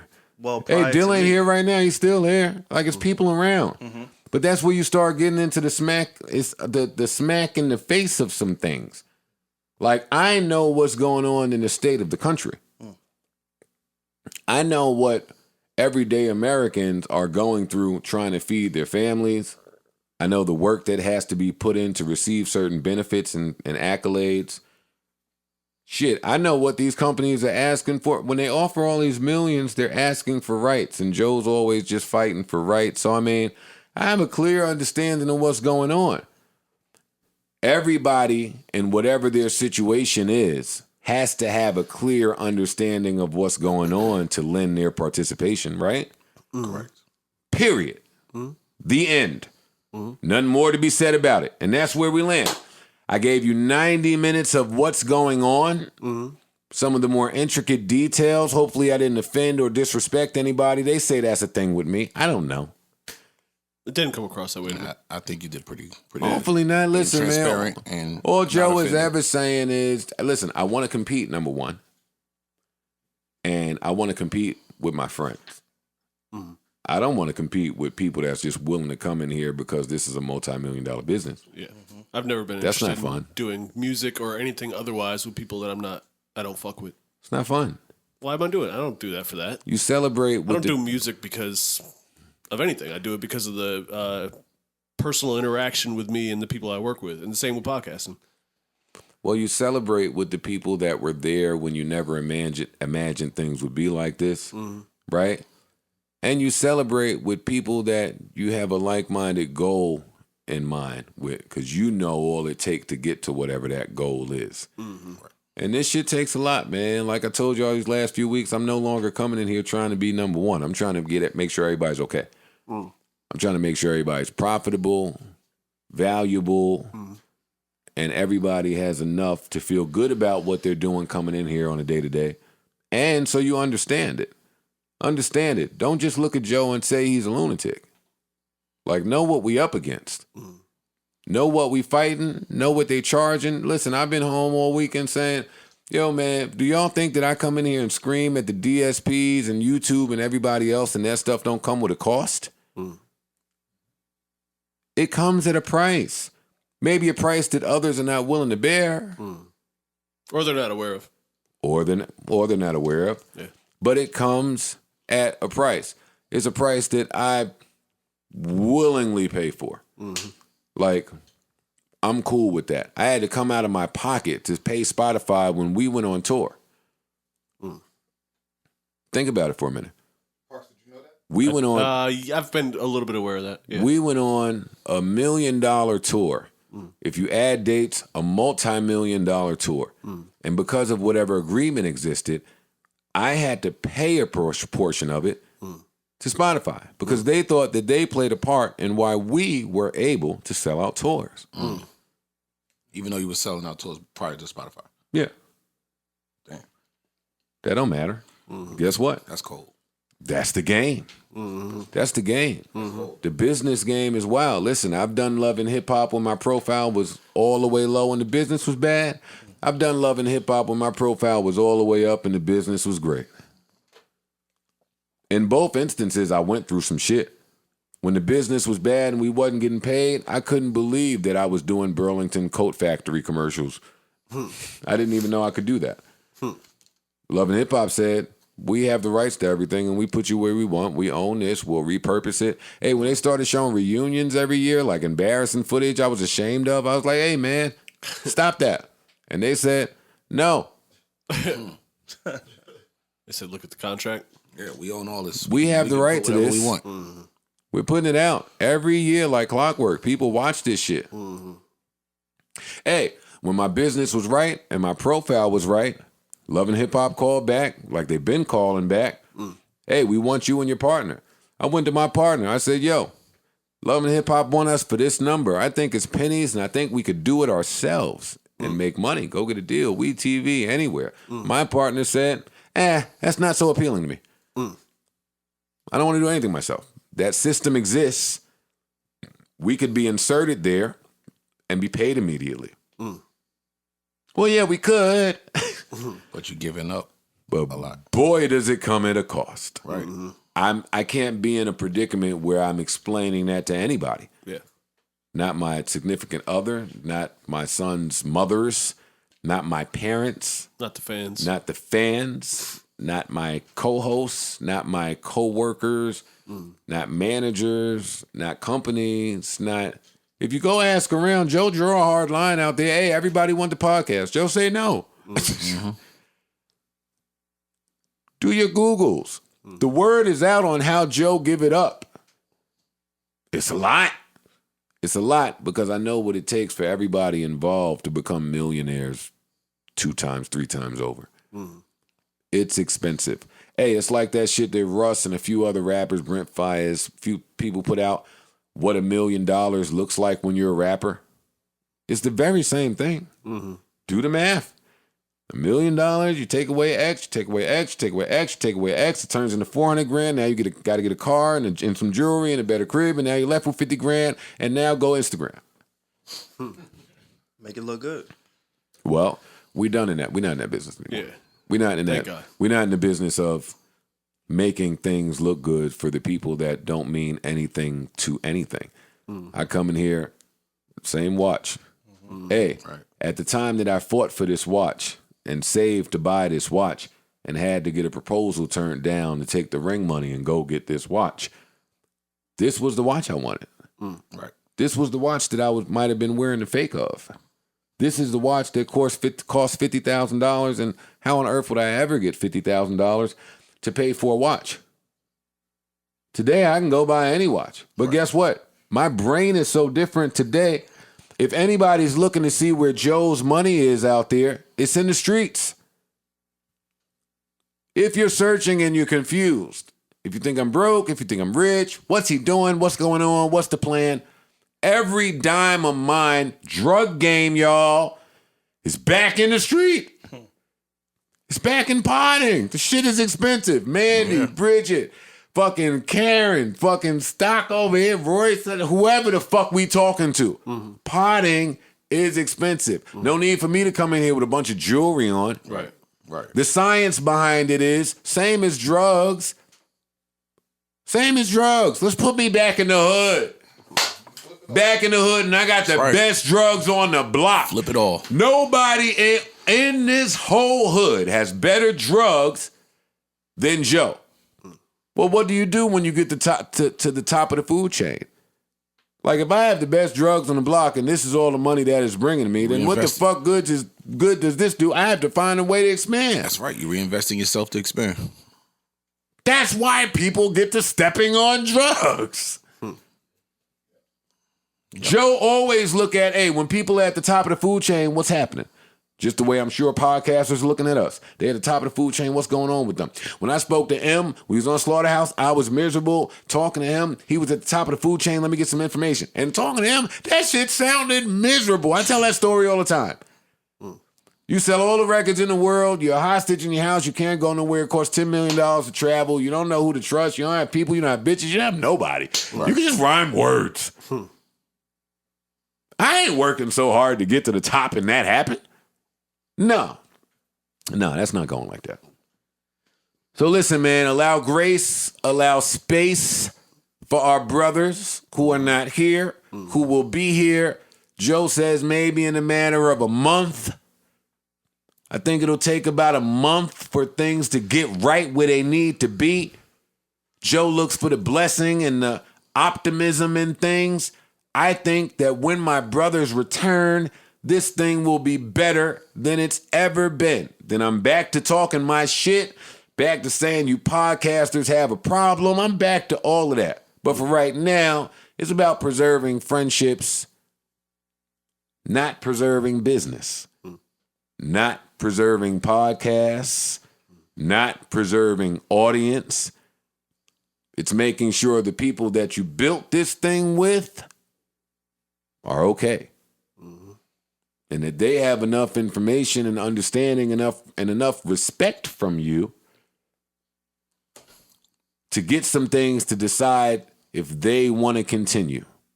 It's what women always say. Yo, man, if you want to cheat, if you want to fuck girls, go ahead and fuck them. But come give me the option. And we always say, well, what sense does that make? Why the hell would we do that? Right. But that's where we land, man. Did I do a good job? Did I overshare? No, you did great. I think you Are did. people feeling? Rory Mall, we love you. You know, we love you guys, man. We're Y'all holding still it. my guys. I am not trying to replace nobody. We're holding it Trust me. down Roll it until down. you Don't get think that. back. Until you get I'm right. Listen, The show must go on is Right. there for a reason. that's it. We're gonna still deliver. Yeah. Because then if you don't put something out, they kill you. Yeah. Right. Imagine while y'all trying to figure this whole situation your out, stock drops. and it's just dark. Right. Now y'all might get killed even more, or you might lose the audience regardless. But Exactly. when you do this, at least, like you said, you give them the option. Well, I had a few people saying and tweeting, yo, dog, if the fellas take off, do yourself a favor and take off too. Just give us a break. You can't No. do that. You can't definitely can't do that. It don't work like that. That's not my position. That's not where I stand. That's That's not. not what I No want way. to do. It has to continue. Now, Has to.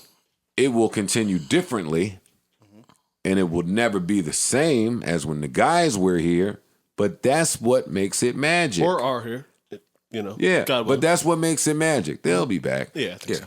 so. But that's what makes it magic, when a certain collective of people can put something out that's just a little different.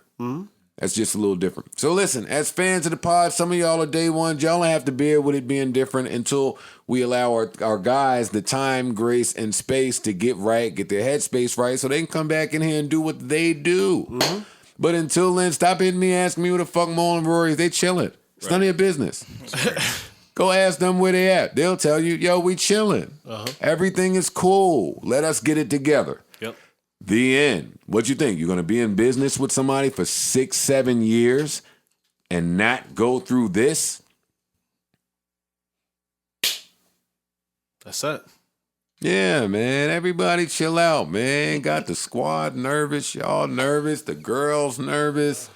Man, it's My gonna be dad it's, is nervous. It's gonna be a point where All right. y'all looking back on this and yo, remember we had the bullshit. We're gonna It's laugh. gonna laugh over us. Yeah. We're going to laugh. So We're this gonna too laugh. gonna pass. Fans, y'all will be cool. Everybody's gonna be straight, man. Just get a fella some time. That's it. That's it. Now, Raekwon Ghostface. Yeah, man. Give me some verbal Versus. intercourse. We back. We back. We back. Right into the Verse verses. transition. Right into the verses. All right, what we got? Raekwon. What was this? Saturday, right? Saturday night. Saturday night, okay. On Triller. First one on Triller. It was still on Instagram too. I accidentally saw this on Instagram. Part of it. be honest with you. I didn't even know it was happening. Man, I don't want to hear DJ. I'm sorry, Dell. Y'all asked for it. I'm playing it, man. Let my guy Parks get in his bag right quick. This was the best verse I've ever seen in my entire life. This ain't that bullshit. While watching this. This ain't that bullshit Bieber take that you had. So sit this one out. Let Nas get his shit off, all right? Hey. Salute to these guys, though. This was the greatest verses I've ever seen in my life. I believe Ghostface you believe is my that. favorite rapper. This shit was culture to me. Because this is what I know. This is you. I saw this. Like I said, I didn't even know what's happening. Yeah. I'm on Instagram. I said, Versus is live. I clicked and I seen these two. I said, oh, okay. Parks. And be clear, Like I don't that. give a fuck about the playlist. Really, I mean, I do because I love all these songs for the most part. Right. I don't give a fuck about the battle aspect. Right. I could sit and listen to Ghost and Ray talk shit over soul samples for like 6 hours straight and not have no problem. It'd be good. Everything sounded like the interludes off Purple Tape. They were like holding two different conversations at the same time, and it wasn't weird. That shit was incredible. Man. Record for record, because it is a versus. It is a versus. So I want to ask you, who would you say won? Ghostface is my favorite rapper, but it was close, man. It was close. Okay. It was a lot. I didn't give Ray enough credit, man. I did not give Raekwon enough credit. So you just I thought Ghost was just gonna smoke his boots. Yeah, understand. Wu fan, this is your shit. But you thought seeing the two of them that Ghostface has a way bigger solo discography, way bigger and way more like commercial success. Yes. Way more fucking different. He did R&B records. He did grungy hip hop records. He did like kind of rock live band records. Didn't have a rock. Huh? Wasn't he with like a rock? Not a group, but they did like some rock shit. Damn, I can't remember the name of the group right now. I don't mean no disrespect to them, but he did it like a whole band record. So I was like, Ghostface got to win this. You know, Raekwon has a couple solo albums, maybe 3 or 4, maybe 5. I don't want to disrespect Ray's solo catalog, but Ghost has like 10, and he had major labels behind him the whole time. Everything. He's got Neo records, Kanye records, everything you want. Right. So I thought Ghost was gonna just run away, but it was pretty close for the most part, man. Like from a battle perspective. But that, like I said, that was not even the point. The point was just seeing them sit there and kick it and kick all that fly shit that they kick together. Like, you was in heaven. Oh man! But it wasn't even just me. My girl is 26 years old. She don't know shit about Wu-Tang, and she was sitting there like, I like these guys, man. She was sitting like, shake that body, She was like, I like these guys. They're fun. Because like even at the end when they started doing like they was just playing classic soul records, you know, whatever. The old rappers are fun, man. They're fun. Like man. when they get past all of the whatever we viewed them as, the older rappers are fun. It was good to see Ray and Ghost at this age for me. Yeah. But one thing about Ray and Ghost is they always maintain their cool. Yeah. Like even now. Yeah. You know, they don't have sucker moments where they looked crazy and these things look like they bugging. They always were cool. No. And I meant to say this last week, but I didn't because it was more pertinent things to get to. But they so cool, right? That when they try to create the moment, to me it looks corny. I don't think they tried to do that. Yeah, at all. when did they try to do that? That's part last about it. week. No.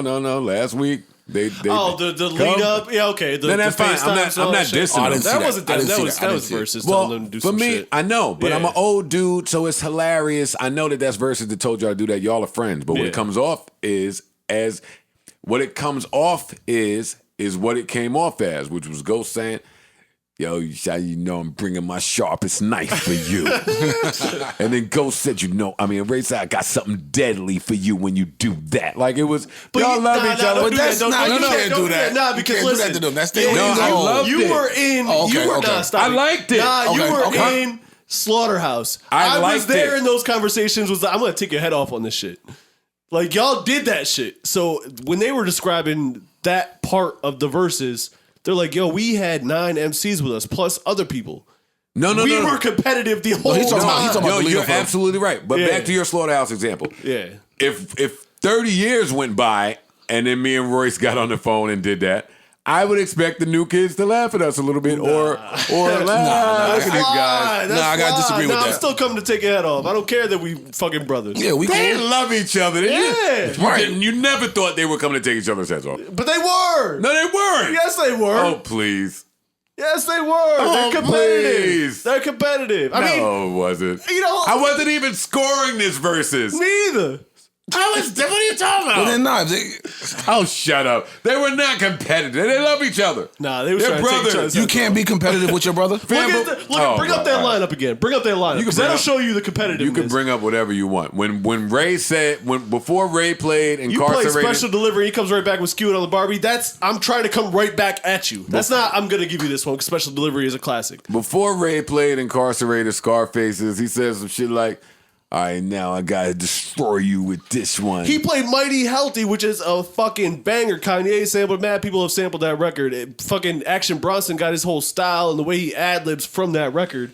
And then Ray came back with Incarcerated Scarfaces. And It's like, this is a win for Ghostface, no question. So I gotta come And back then with my he comes strongest right back record. with Incarcerated. It's like, fuck. I am trying to compete. Yes, I'm trying to compete. I'm trying to take your head off. Or else I go play some bullshit. Do you know what Incarcerated Scarfaces is? Right. that's my point. Like, I never saw parts like it's this. over. This is my shit. This is my era. This is my shit. Like, I'm not gonna lie. Right now. I've seen Parks in a lot of different bags. I have not seen Parks This like is this. my Like, shit. I'm happy to just see Parks perform. Damn, all right, Parks won the verses. All right, let's just. It was for me. Like, I'm you thinking didn't about- this off of Preem. when Incarcerated Scarfaces came on, Ghostface said, "You got that." Walked back to his chair with his head soaked down. Well, yeah. What can you do? That's Stop! Incarcerated Scarfaces. Stop! No. That's Incarcerated Scarfaces done by my friend. If that's not his friend and Incarcerated Scarfaces come on, we as viewers get to watch him have to deal with that, like in the Gucci Jeezy battle. Yeah. Y'all not friends, nothing to do. You got to deal with this song, not violence, not street stuff. Yeah. You have to deal with this song. I personally never got How that do you from take this. Incarcerated Scarfaces? When someone Yeah, comes like at if you it's in the Ghost battle? versus Joe, how do you take that? I take it the same way Ghost told me he would take it in the preliminary, versus Joe, excuse me. which is Ghost said, "Yo, when that come on, I gotta grab a casket.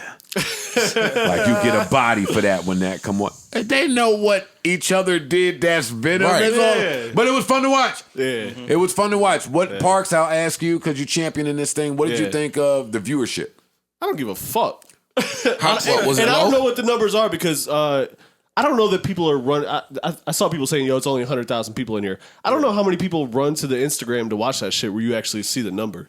And I don't know what the number on Triller is. Yeah. And I will say that Triller needs to step up their app game a little bit because I tried to watch it on the TV. I couldn't get it on the TV. I had to watch it on the phone and stream it to the TV. So there's no TV app. There's no. There is a Triller TV app, but I couldn't find the battle on the app. Oh, okay.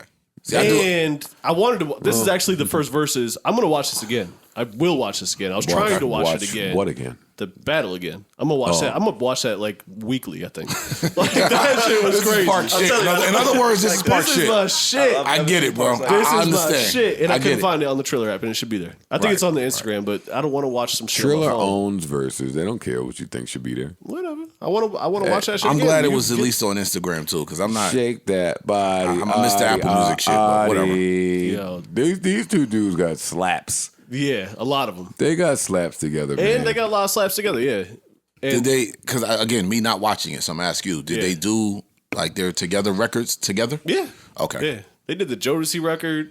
You know what I'm saying? And then went a cappella with it. Like Raekwon played it and played his verse, and then goes Okay. like, nah. And they were singing the Okay, record. They were okay. singing Jodeci's parts, a cappella together. Oh, so they had a harmonizing. lot of fun with this. Yeah. Yeah, okay. Yeah. Then that's had dope. fun. Then They that's were dope. dancing, like Ghost- this is another one that then it wasn't for the who won. Ghostman. Nah. Yeah, no. Got it. This wasn't Got it. that. At Again. no point when I was watching this did I try to consider a winner, even though I had Ghostface maybe winning. Yeah. But when Okay. it came on, it was like, oh, y'all are brothers. Y'all are on every song together. Y'all have age. Ghostface even said, yo, my knees is bad, fam. I can't get up and jam to this right now. Like, I like that type of shit. They did an outfit change. I love Ghost coming out in his fur. With the fur, and they had The a leather Wallies. underneath it. Yeah, I stared at Ghost Wallies for 20 minutes like, yeah, man, talk about branding. Word. Like, Hope I don't Coach gave him the big check. Smart. Even if he don't, Yeah. we own this shit. He branded Wally's with him. You don't have to have a deal, in fact, to That's a fact. Yeah. He does. I know he does his own little custom joints and shit like that. shake too, that body, Adi. This is my shit. And I had very low expectations for this shit, honestly. And I was like, why are they even doing this shit? This shit was the greatest verses I've ever seen in my entire life. They sung Jodeci in front of us. Yeah. Like, and Do you feel the same? Of what? Greatest verses that you've seen? No. Shut up. I'm just shut up. I mean, You because trying you're to be saying, punched in my face again. No, I don't feel like this is the greatest verses I ever saw. I don't think this is the top 5 verses that I have seen. don't think no, because I know we don't all think like you've seen it different front to shit, back. so that we're I going don't to think think you've seen it different. front to back. I think you owe yourself to watch that front to back, and especially even watch the So now- end when they was just playing. Like at the end, they were like, "Oh, yeah, we're done. We're done." They said we're done 15 times, and the DJs just kept playing old classic fucking So party. you records. can watch this over, though. Because the other ones you couldn't watch over. I think it's on the Instagram. Preem told me it was on the Instagram, so I'm assuming. Yeah, that because it looks on like the I'm seeing this Instagram. video here is 2 hours and 40 minutes long. okay. Whatever So, you're yeah, you can watch watching it right there. here. All right, I that's don't know dope. if they put the whole. Okay, that's they put dope the whole then. thing. That's on the official channel. They're That's saying dope. now, I like that. Now, Versus put out like a schedule, Correct. and the challengers were blotted out, so you couldn't tell who they were. We can guess. But they have a How High, that Redman and Method Man on 420. That makes sense, right? No. Why not? I mean, it makes sense. Redman, Method Man on 420, yes. I think Redman versus Method Man does not make sense. Why? I said the same thing about Ray Ghost. Ice So- is also 29, by the way. Nah, I'm 30. Nah, I just don't think they match up. Why? I think Method Man blows this away. Like, Really? Yes. Oh shit! I don't think it's I got Redman winning this. I feel the same way as I got Method Man, and I don't think, and I'm from Jersey. I love Redman to death. I don't think in a versus, hit for hit, record for record, that matches up. I'm not factoring in the fact that Meth can play Mad Wu-Tang joints. Exactly. Yeah. Because solo career, Redman's got Oh, wait a second. I'm listening. So? Redman's got a lot of solo slaps, like a lot. Bit bigger than Meth. Not when you include the Wu-Tang slaps. That's all I was kind of saying. Like, I just don't see matching up. I think Redman has features that he could play that are not being counted enough. I don't want to hear dirty. Huh? Yeah, I don't want to. I do not want to hear that. Play that damn Christina record. That's the first one I thought about when he said features. I was don't wanna hear thinking more Headbanger. Yeah, no doubt. that. Okay, I'm with that. My memory's fuzzy. I don't know if Red is on Down with the Kings. Beast from the East.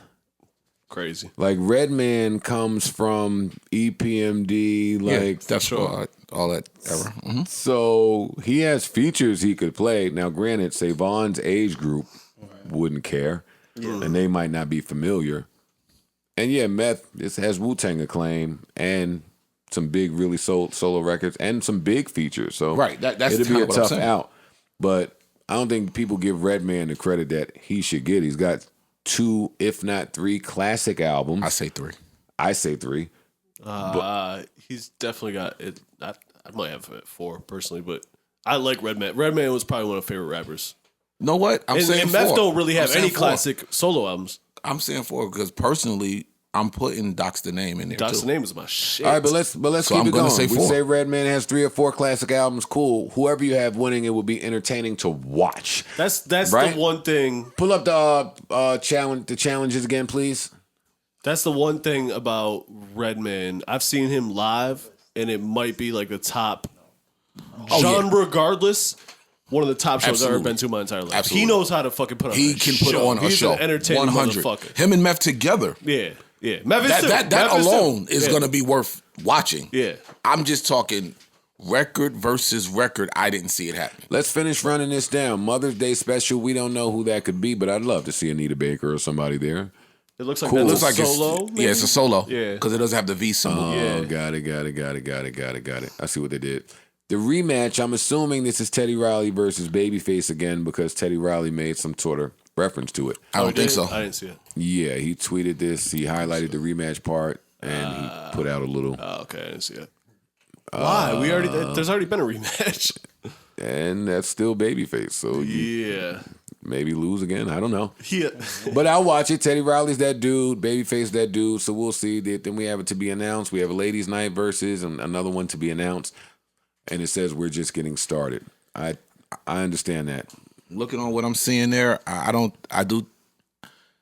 think I know who one of them to be announced is, and I'm hoping I'm right because I got my own list of verses that I would love to see. Which one you seeing? The one underneath Memorial Day. Okay. I'm thinking that last name is Bobby Brown.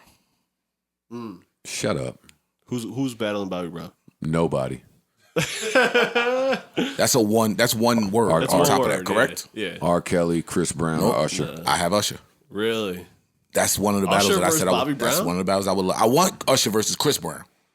Why you don't want a battle of the Browns? Bobby Brown. That's Chris the one Brown. I really wanted. I have my list of verses that I would do anything to see, and that's at the top of the Chris list. Brown got to wait for Drake Drake's waiting for Kanye. Kanye's waiting for Hov. It's all types of verses. Yeah, it's all kind of little shit. They want who they want. Yeah. Like Usher versus Bobby Brown don't make a lot of sense to me though, just because of age. the difference in. Yeah. None of y'all are beating Bobby Brown. If R. Kelly's in jail, Bobby Brown wins it. I said that Bobby Brown is Bobby unbeatable. Brown get to pull from too much shit. Bobby Brown's unbeatable. New edition. New edition alone. Yep. His Tough shit. Ja Rule.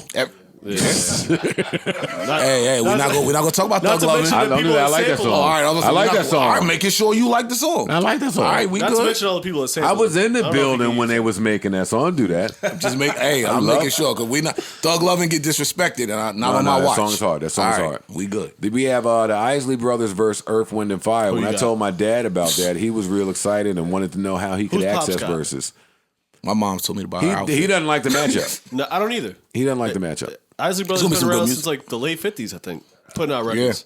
Pop said he thought that Earth, Wind, and Fire should probably go against the original Kool and the Gang, but Or the not Commodores, maybe. Yeah, not Earth, Wind, and Fire. That's what he said. I don't know who would win that, but I'm watching it. I'm definitely watching that, and I'm jamming. Hell yeah. Not just watching that. I am jamming. I'm two-stepping all through That that. kind of should have been. Same. I'm curious with the Memorial Day weekend because that sounds like Memorial Day weekend to me. I need some more current shit. I Memorial need Day some ratchet weekend shit. is Teddy Riley versus Babyface. Nah, that's not as good as I don't Memorial Day to me. I You want can have to Memorial listen. Day with New Jack Swing. Of course I can. But it's not the same as Earth, Wind, and Fire on Memorial Day. What if it's a rematch of of the Dream and Yeah. Sean Garrett? 'Cause they want that too.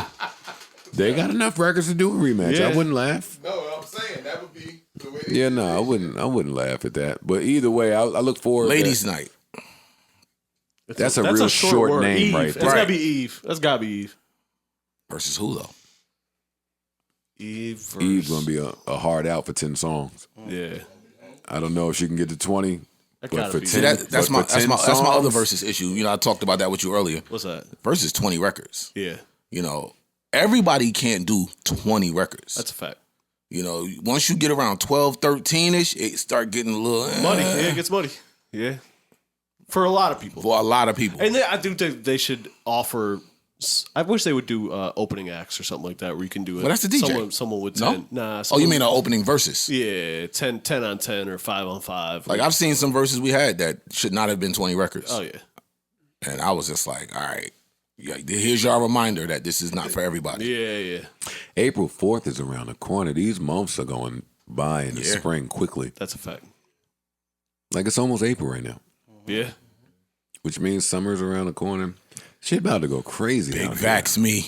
Yo, this summer's gonna be, That's it. be different out here. This I summer. went and got a COVID test because I was trying to go to the Knicks game this weekend, New York versus Philly, and they were saying that you can't attend the game if you don't have a COVID test from the last 48 hours, 72 hours. Yeah, something 72 hour like that. PCR test. I Yep. get there, of course, I see people faking the COVID test. Nah. They faking the COVID test? Would you believe it? Would you believe it? Of course, I would believe it. they're faking the COVID test to watch Julius Randle perform. Why wouldn't That's when you? I would call Maul and say what he thinks about that, but I won't. Yeah, so they faking the COVID test. Did you go to the game? I went to the game. I took a COVID see his test. picture? This was my first time taking the COVID test where they put it all the way in your nose. Yeah, That's, right? that's the good one. Yeah, he was doing the fake rapid joint. test. Yeah. I really like that all the way in the nose test. That's the spot, all the spots I wish I could get to with my pinky. Like it felt really good. I didn't mind it. after a little itch. Shit, I was But I crying. went the garden to make you sign some type of paper so that they're not liable for if you come in there and kill everybody. And it was a really good time. It was a good time in there. Yeah. In New York, it just feels like people gearing up to get back out, whether it be to the secret strip club, to a game, Knicks, Nets, to dinner. Just the energy seems to be changing a little bit. Venue capacity, what did it look like? Yeah, there was a lot of people in there. Okay. I think they changed the rules. They upped the capacity. So it looked like maybe 40%, 33%, whatever that was. But it spread out amongst the whole garden. Okay. I'm sure the players were happy that people were in there cheering. Down at the end of the row were some like real New York fans that were screaming like MVP for Julius. And when Tobias Harris went to the line, they screamed, "You're not an all-star." Did you sit courtside?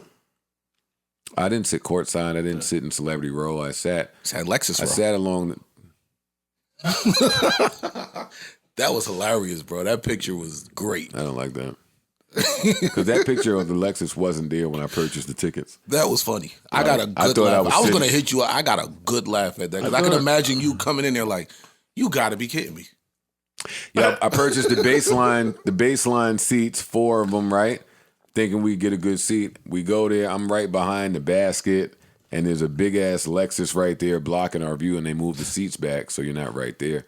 And I was really angry about that and the price of admission until I looked across the court and saw that it was like a SUV/caravan on the other side. So you could have been behind that one. Damn, I would have kicked somebody's ass if they put me behind the caravan. But the game was... There you go. Yeah. That's fucked up. Yeah, I would be pissed. That's fucked up. And don't tell me I got baseline seats when I got Lexus line seats. Word. Like, don't do I that. got front view of the fucking car. Right. I'm not going to buy. Yeah, don't do that. Well, listen, back to just how my brain understands things. I see that Lexus is in some type of deal with the garden. They've got their car. They got their cars everywhere. I mean, I don't think they care about me. I look up and I see the Chase Hall of Fame. It's Chase Gate CD. I'm like, okay, they have business with Chase. Safe to assume Probably that. spanking. Oh yeah, they got the garden got the if you have a Chase car, they got a whole private lounge upstairs. I was like, this is lit. They got all types of business with Chase. None of them know who Patrick Ewing is, but there's some Chase business.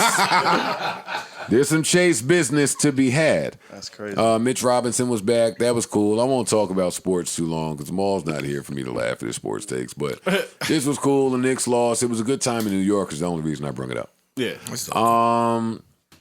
We spoke briefly about Quavo and Sweetie because we were recording when the news broke.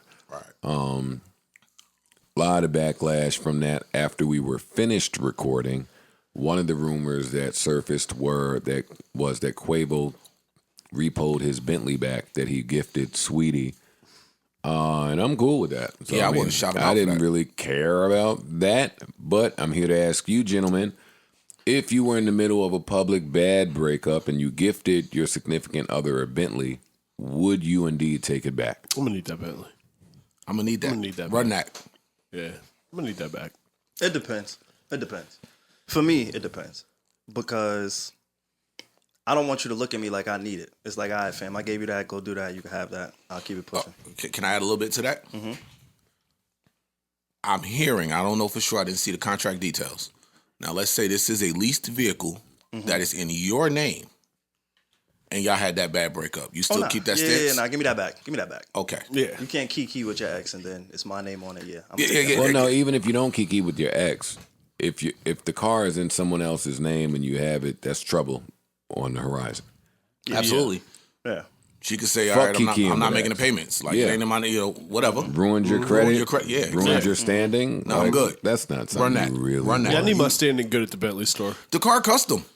It got icy snowflakes in it and say icy in the headrest. So it's your car. I mean, you can easily go back there and put that in your name and go get your Bentley. I'm cool with that. And she's I making don't need it. She's making a couple dollars. Yeah, I don't need it. She can swing the Bentley, I'm sure. But you're not gonna. I'm not. It's not staying in my name, and we're not together. I Yeah, I'm with- support sorry. Quavo in this instance because I understand what you go through when you have a very public relationship and things are not going right, and you rather keep things private, but you're dealing with the hurt party who wants to divulge things, who wants to expose things, who wants to expose your participation in all the matters. And it'd be like, yo, fam, what you doing, man? We was tight. It didn't work. I creeped out. You wasn't sucking my dick for 9 months. Like, sorry, I'm going to go and get my dick sucked. My problem with that, with what you just said, Joe, is y'all cool with putting out all the happy shit, though. So it's like, that come with it. If you want to be private, be all the way private. Y'all want to constantly throw the good times in everybody's face. Let me respond to that, playing devil's advocate. Yes. A lot of times when men are participating in that act, it's against our will. Our girl is the person that wants to show the good times to the internet and to the public. And, hey, take this picture, jump in. Hey, this is a vibe. The men normally, we typically are not trying to share in that, but our girl wants to, so we do it. We don't ever want to take the picture. Now, when things go awry, when things go bad, it's our girl that's hurt. So it's our girl that acts first in unfollowing you. Correct. And eliminating the pictures from the timeline and giving the bloggers anything to feed off of. Okay. Most times men don't want the bloggers in their business. Correct. Yo, one of the things I loved most about this pandemic and quarantine and COVID is that the bloggers didn't have so much of niggas' real life business to feed off of. Y'all had to get into like things that could really help the society. I loved that. As soon as those things stopped happening, guess what happened? The bloggers, when Outside opened back up, the bloggers said that Carl Towns was indeed cheating on Jordan Woods the whole time. Carl Towns, as a man, did what he had to do to protect his relationship from it. He was like, yo, dog, that's fake. Right. That's fake. It's not real. Don't exist. The bloggers was like, yo, dog, no, it happened. Right, like, fuck what you saying. We still saying that. Hey, we got your side chick. We got the airplane tickets. We got the hotel reservations. We have everything. That's your girl. But niggas be trying to hold down the sanctity of the relationship, keep things a certain way. Because you don't want her looking crazy. Exactly. That's what it is. Exactly. You don't want her looking crazy. And that's a part of it. But here we are, Quavo, Sweetie, shit is nuts. Y'all both superstars. Y'all both young. Y'all both have time invested. What? They both what? Young. No. Superstars. All right, go ahead. How old are you? I'm 30. That's why. That's why. See, I'm 40. So when I sit I'm not home, 30, but go ahead. It don't matter. But it don't matter. When I sit home at 40 years old and I surf the net, what I see is Moneybags, yo, baby mom did this. Alexa Sky did this. Such and such did this. Correct. I'm not interested in any of it. But guess what? That don't matter. The 24-year-olds. That's all they care about. That demographic, they only care about this. So that makes her a superstar? That's the definition of a superstar? I mean, depending on the she's popular. She's popular. No, but wait, listen. Popular is today. I'm not working under the rules and guidelines that we came up off of. Today, if you're young and you have 5 million followers on Instagram, okay, you can produce something to get a superstar effect, at least amongst your peer group. No, Sweetie and Quavo are not superstars in comparison to the superstars. Rihanna, Beyonce, Jay-Z, anybody musically that we deem to be that way. No, but to their demo, Sweetie's the one. Sweetie is Beyonce to the 22-year-olds. I think I'm in her demo. Quavo, regardless of what we feel about him, has ushered in a generation. Absolutely. He's a grandfather. He's a veteran. Yeah. He's a brand ambassador. Correct. He's all That's just what he is. Yes. Maybe not to me, because I came up on Nas. Sorry to hear that. We're not going to do that. Nah, it's a joke. I know. Jokes ain't jokes if we never get serious. That's been a joke of yours. That's been a joke of yours for the last 10, 15 years.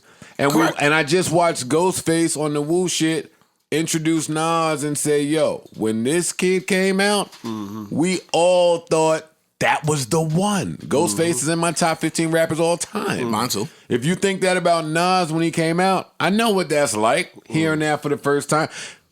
That's hard. Hey, yo, it ain't hard to tell. I excel, then prevail. Rappers weren't putting the word excel in their verses back then. It ain't hard to tell. That was a radio single. Wasn't really radio singles going on like that back then, so I understand it's all.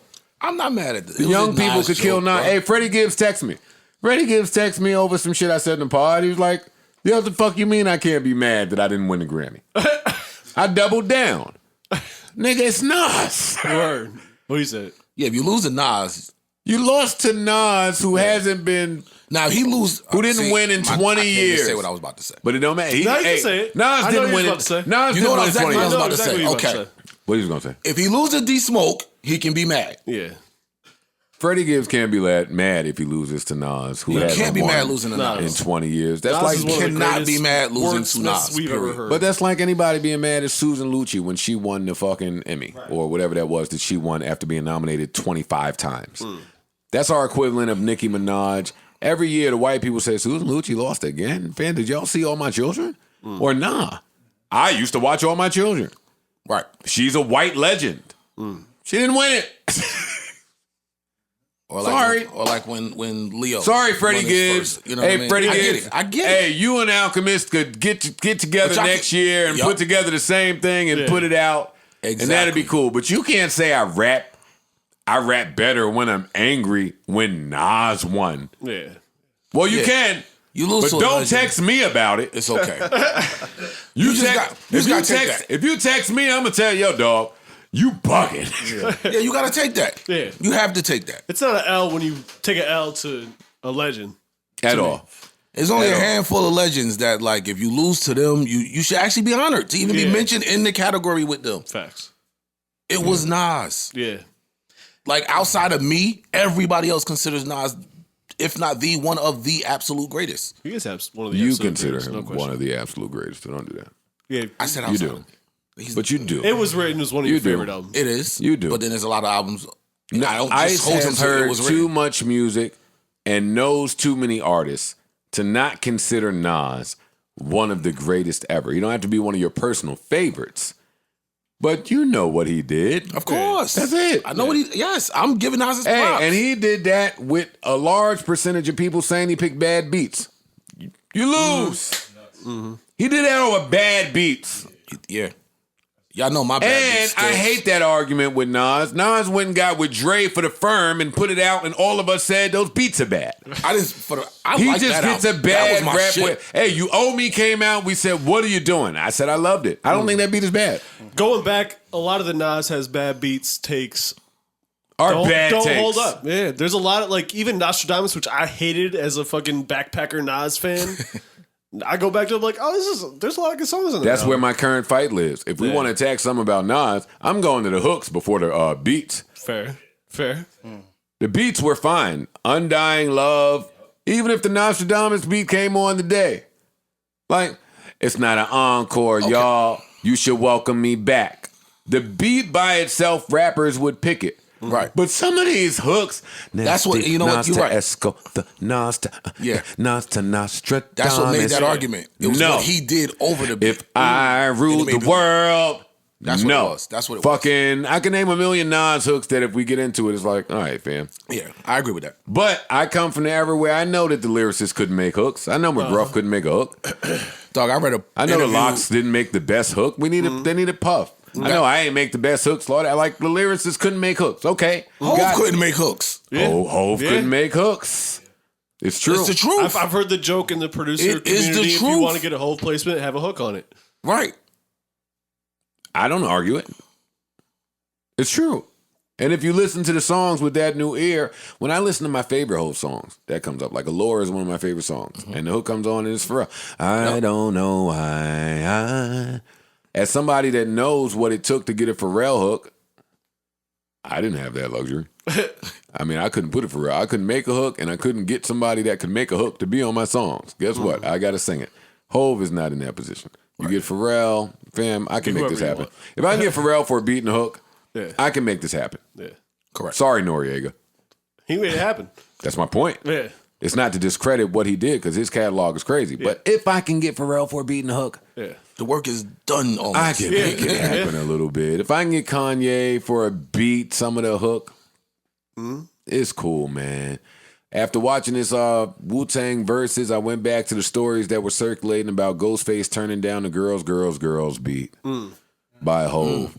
If you hear that, you would think, well, what the fuck is wrong? Ghostface turning down that beat. But I mean, you know how that happens. He was coming off Supreme Clientele. That album was a super classic. The only problem He with wasn't me, worried about finding no beats. the problem with me hearing that is the girls beat sounds like a Ghostface Well, beat. I think I've heard both Kanye and Just Blaze go on record to say that they made beats at that time for Ghostface.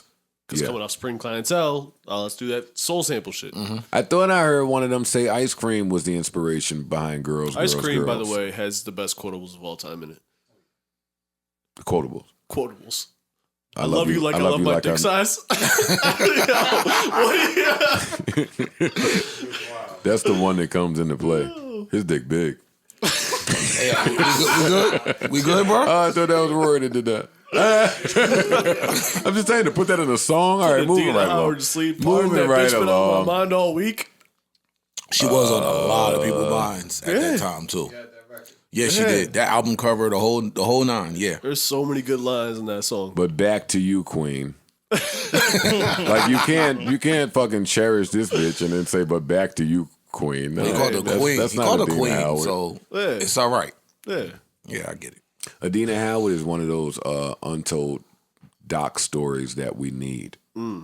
By the way, like there's some of these R&B untold stories that we need because the R&B people had so much hip hop shit going on. Adina Howard was fucking.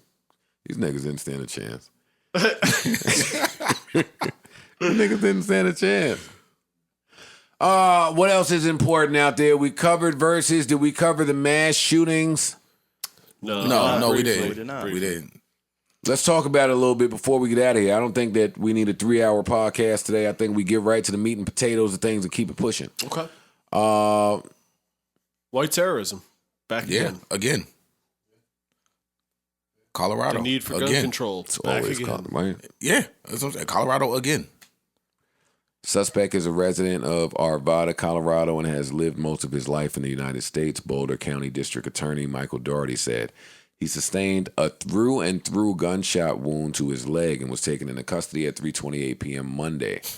He was sent to a hospital in stable condition and was being treated there Tuesday. Though officers exchanged gunfire with the suspect, it wasn't immediately clear whether the shot that injured him came from police. So he's alive. Yeah. Okay. And well. Got it. It's sad. You know what's crazy about this is they're getting younger and younger and younger. Like this kid's 21. Yeah. You just able to purchase alcohol, man. Yeah. But you could have been purchased a gun though. Yeah, that's my problem. Yeah. That's my problem. Yeah. You can get a gun whenever you want to. In some of these states. I talked to my man who lived in PA, and he's like, "Yo, come through." Because every time I'm out there, we go to the gun range. Like this whole group of us. He goes, "Yo, come through. I just bought an AR-15," and I'm like, For "Why? what? Why did you buy an AR-15?" Right. You know what his response was? And he was dead serious. Because I can. And I shut up. I was just like, "Shit. Like, what do you say to that?" Right. I bought this assault rifle. Right. Simply because I can. I have no need for it, but because I am able to go into the store and buy an AR-15, I went and bought Might it. as well. I had an extra 300. YOLO. Or whatever, you know. Like, you get what I'm saying? Like, that's the problem, man. That's the problem. And they're not going to change 21-year-old suspect in Monday's massacre at the King Supermarket in the Colorado city of Boulder faces 10 counts of murder in the first degree. 10. 21 years old, bro. You killed 20. White terrorists. You killed 10 people. And you got a leg wound. Mm-hmm. But what makes people, as soon as the world opens back up, get right back to mass killing? Hey, man, some people have to die. Well, Dave Chappelle said it. He said that was one of the greatest things about COVID, that you get to avoid these kind of situations, massacres. This is the 7th one in 7 days in the U.S. Wow. Mass shooting. Bro, I saw the U.S. numbers, and it was... That's sad. We were at like over 100. It's like 102, 103 in 2021. And I had to double check. I thought I was bugging. Like, yo, this is March. We didn't even finish March. So it's been more mass shootings than it's been days this year. That's crazy. And I believe the definition of mass is over 4 people killed in one single shooting. That's like the technical term. Right. So just to Breaking, put it the in mass perspective. shooting in Boulder is the 102nd U.S. mass shooting of 2021. What's wrong with us, man? And no one sees a problem with this. Word. Buy whatever gun you want. Yeah. Buy more because you may be somewhere where the shooting starts. So you should have a gun too. And then one of the most fucked up things about it is where this is happening. It's like you're at a supermarket. Word. Right. Think about who's at a supermarket. It's not like at the clubs. It's not like where there's some tension or aggression in that kind of environment. Yo, fam, Right. I'm going to buy apples, pears, and peaches. Right. And I'm scared for a 21-year-old to roll up on me. Not the 45-year-old who may be disgruntled or whatever, got all this psychological, Right. whatever This the ain't the case war is. vet This that's is fucked just up in the head. This This is ain't just a young kid who had whatever his reason is. 10 people dead. A 65-year-old, a 49-year-old, 51, a 25-year-old. He killed over 3 decades of people in one instant. Dude.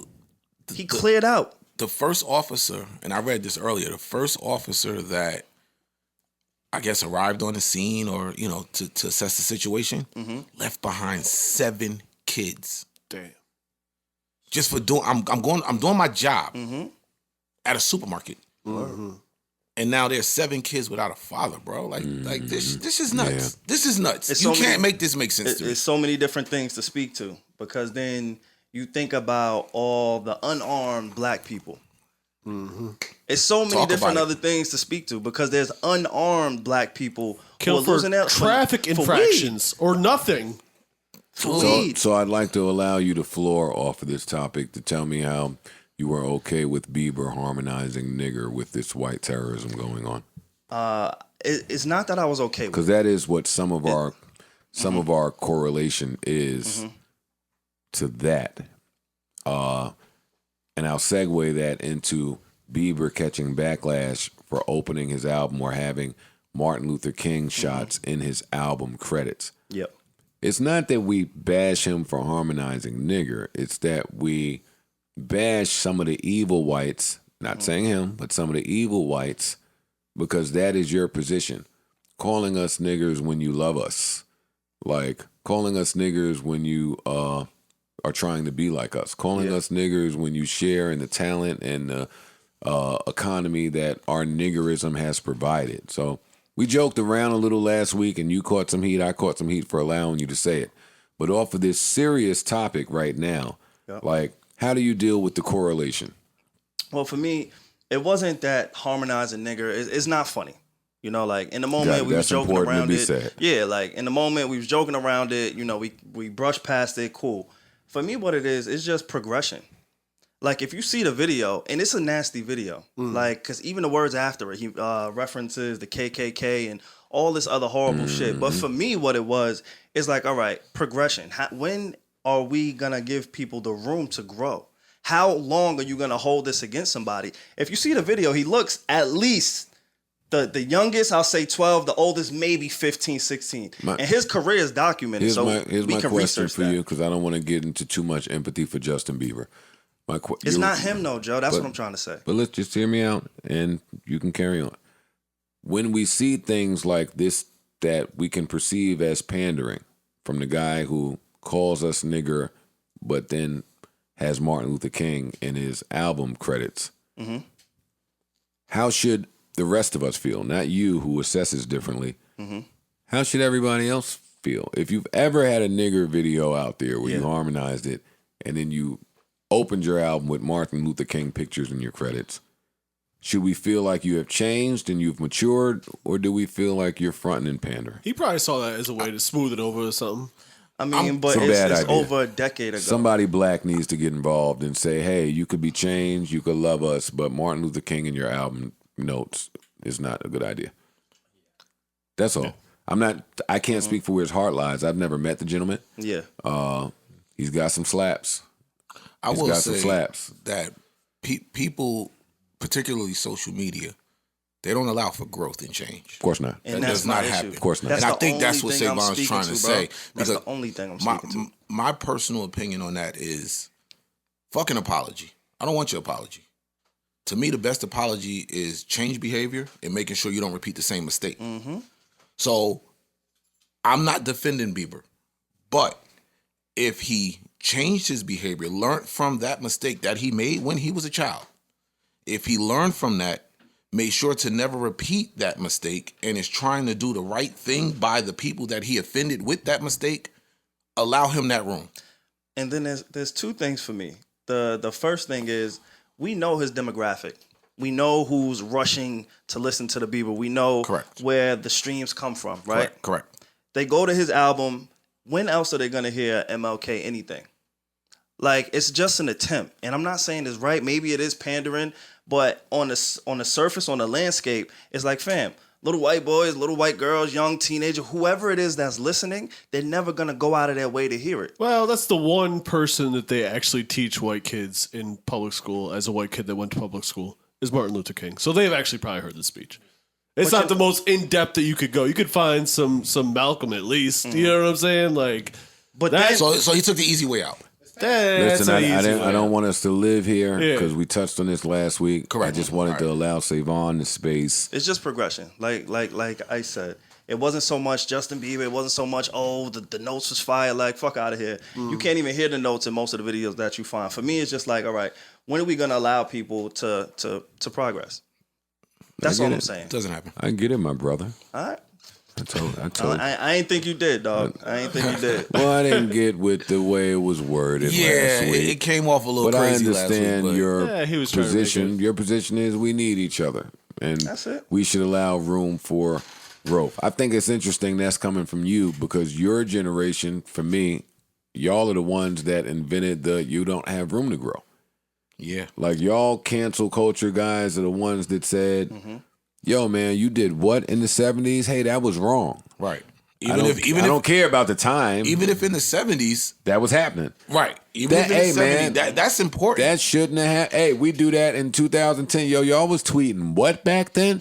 Yo, y'all, that was messed up. You're hurting people's feelings. So it's like. That is your generation. So I think that's interesting that your position is this when it's your generation that came to attempt to rectify every generation before it. Is there anything else that I'm missing that we need to get to? Rest in peace, Elgin Baylor. Oh, 1,000%. Yes, absolutely. 1,000%. Rest in peace, Elgin Baylor. Prayers and condolences to his family, friends, fans, and loved ones. Somebody else passed away. Bobby Brown Jr. Yeah. He passed away. Bobby Brown Jr. been I think they just passed, got the autopsy or something. Yeah, the autopsy report. Toxicology is back now, and it says that he lost his life from the mixture of drugs, history of alcohol, drug abuse, fentanyl, something going on there. My mind is so fucked up. I don't even know how to take it when they tell me that such and such died from a history of drug abuse. Yeah, we have a history of drug abuse. I got that. But I mean, I ain't going to go as far as to say that's why somebody died, even if that's what the toxicology says. Like, there were events that led up to people taking drugs to deal with certain things. Like, we're here to self-medicate. That's like they came, not we're here to, but some people are here and they self-medicate to deal with things. That's just like we stopped saying, because it was a courtesy issue, we stopped saying suicide was, there's a term that we used for taking your own life or something that was inconsiderate deemed by the mental health community. Okay. Because if you don't understand what mental health is and that people are suicidal, who are you to say that, hey, they had mental health and blah, blah, blah, blah, blah. No, you can't say that. Got it. Like, so all of that stuff, this is the ballpark that we're in. Rest in peace to Bobby Brown Jr. Yeah, for real. I couldn't imagine being Bobby Brown and having to live with so much success and pain. My wife, my kids, my wife's kids. It's a mess. Yeah, it's a mess. So keep Bobby Brown in your prayers out there. Did anybody else pass? I don't think so. That we know of? No? So. Right? Is there anything else that's going on that we need to touch? Snowfall review?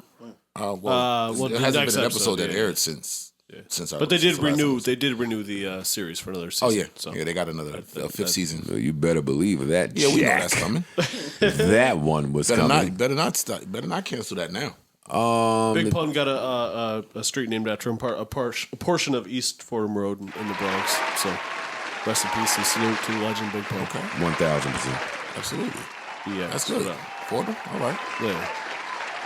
Did what is it? Big Pun or is it Christopher? Big Pun Plaza, I believe. Okay. Yeah, I like that. Yeah. Yeah, I like that. I like that a lot. I mean, I don't know if y'all care, the whole NBA YoungBoy situation. No? Yeah. I missed it. I care. You care? I care about any time that somebody's arrested, feds, regular. Like, yeah, they apparently they were looking for him. They were looking for him, and Do we know why they were looking for him? said it was a federal warrant. That was So we open. don't know why. Yeah, they didn't go into details about anything else. But they pulled him over. He ran. They called the canines out, which I know it's going to sound crazy, but I'm going to salute him for that. Like, if I know you're looking for me, I'm not going to make it easy. Oh, sure. Yeah. Yeah, no, I'm sorry. I'm sorry. All right, so I didn't expect NBA YoungBoy to make it easy for the authorities. Everything about this story read exactly like Make it easy. The only part that was funny about this story, I'll give you guys the sentence. Our law enforcement sources tell us the cops set up a perimeter and brought in a canine to help find young boy. But by the way, we're told the police dog didn't bite him. It just sniffed him out. He knew who he was dealing with. He knew who he pulled up on. Follow the loud.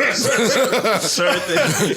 He was hiding with the loud. Follow the loud. Yo, if you can understand, Find that loud if pack. you can read the tea leaves, no, the police are not going to tell us that dog tore NBA YoungBoy's ass up. But that's how they caught him. Yeah, the dog just stopped. Like, yo, he's right No, the dog took a bite out of crime.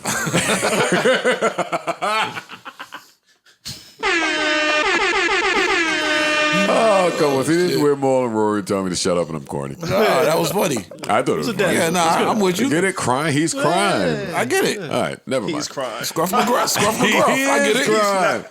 He's not I crying. get it. I ain't mad at it. All right, so yeah, NBA YoungBoy is in jail on some federal shit. It's 14 counts of some shit. Javante got charged with like 14 counts of hit and run on some shit. Crime is happening. The weather's getting nice. The country's opening back up. Yeah. You're gonna read this. It's gonna be a hectic summer.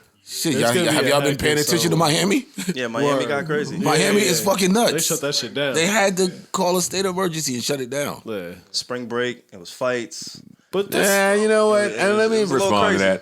that. They didn't have to call a state of emergency Fam. and shut it down. Yes, Did you see they the did. videos? Did you see the videos? Did you see what it looked like out there? I saw black people. No, not this. This is not right. Oh, That's these wrong. are the videos you watch, white people. Yeah, I yeah. said I saw black people. Did you see what they were doing in those videos? Blacking.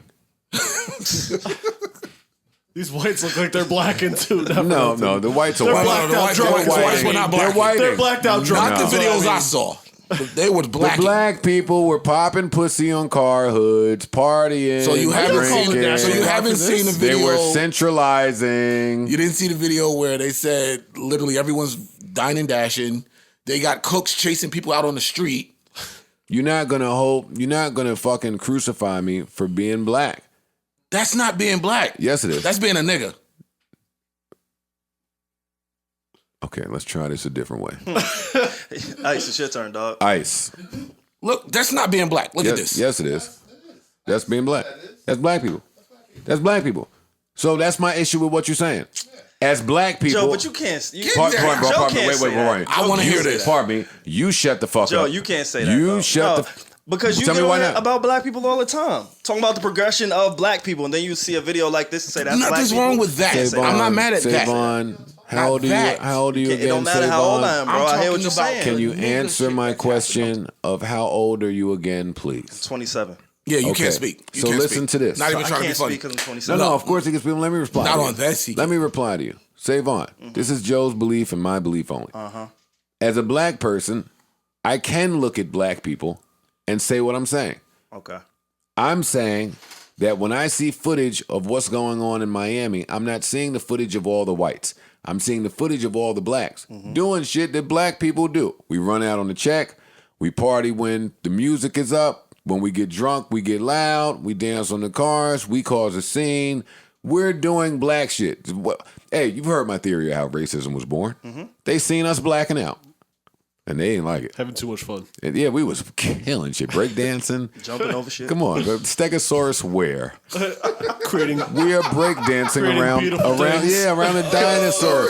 Hey, a nigga was dunking over the Tyrannosaurus Rex. Get that bum-ass dinosaur white outta here, people bro. seen what blacks was doing and they had a black. Look, this footage I seen, a homeboy running out on check, Prime 112, wherever that was, I did that. I did that before. So my issue with you, let me talk to you now, comes from fuck whatever you see in the picture. Florida, for the last 15 years, has been responsible for debacle after debacle after debacle. That's true. That is Political, 100% true. Everything, criminal, yes. That's a fact. call it how you want, only against black people. Only against blacks. See, we keep thinking Miami's Miami. No, nigga, it's Florida still. Correct. Geographically, It is. what do you think goes on in Florida? So don't tell me how to feel. When I see videos of black people in Florida being handled and treated a certain way, you niggas wasn't calling for hey, I've been in Miami for once every other month for the last year. It's my getaway. I didn't hear nobody calling for a curfew. It wasn't spring break, Joe. So what? It wasn't blacks. It wasn't spring break, blacks. Joe. Don't use the cold words. I'm not trying to use a cold it's word, blacks. Joe. Spring break is blacks. No, spring break is college kids. No. Spring break is college kids. No. Yes, it is. No, it's not.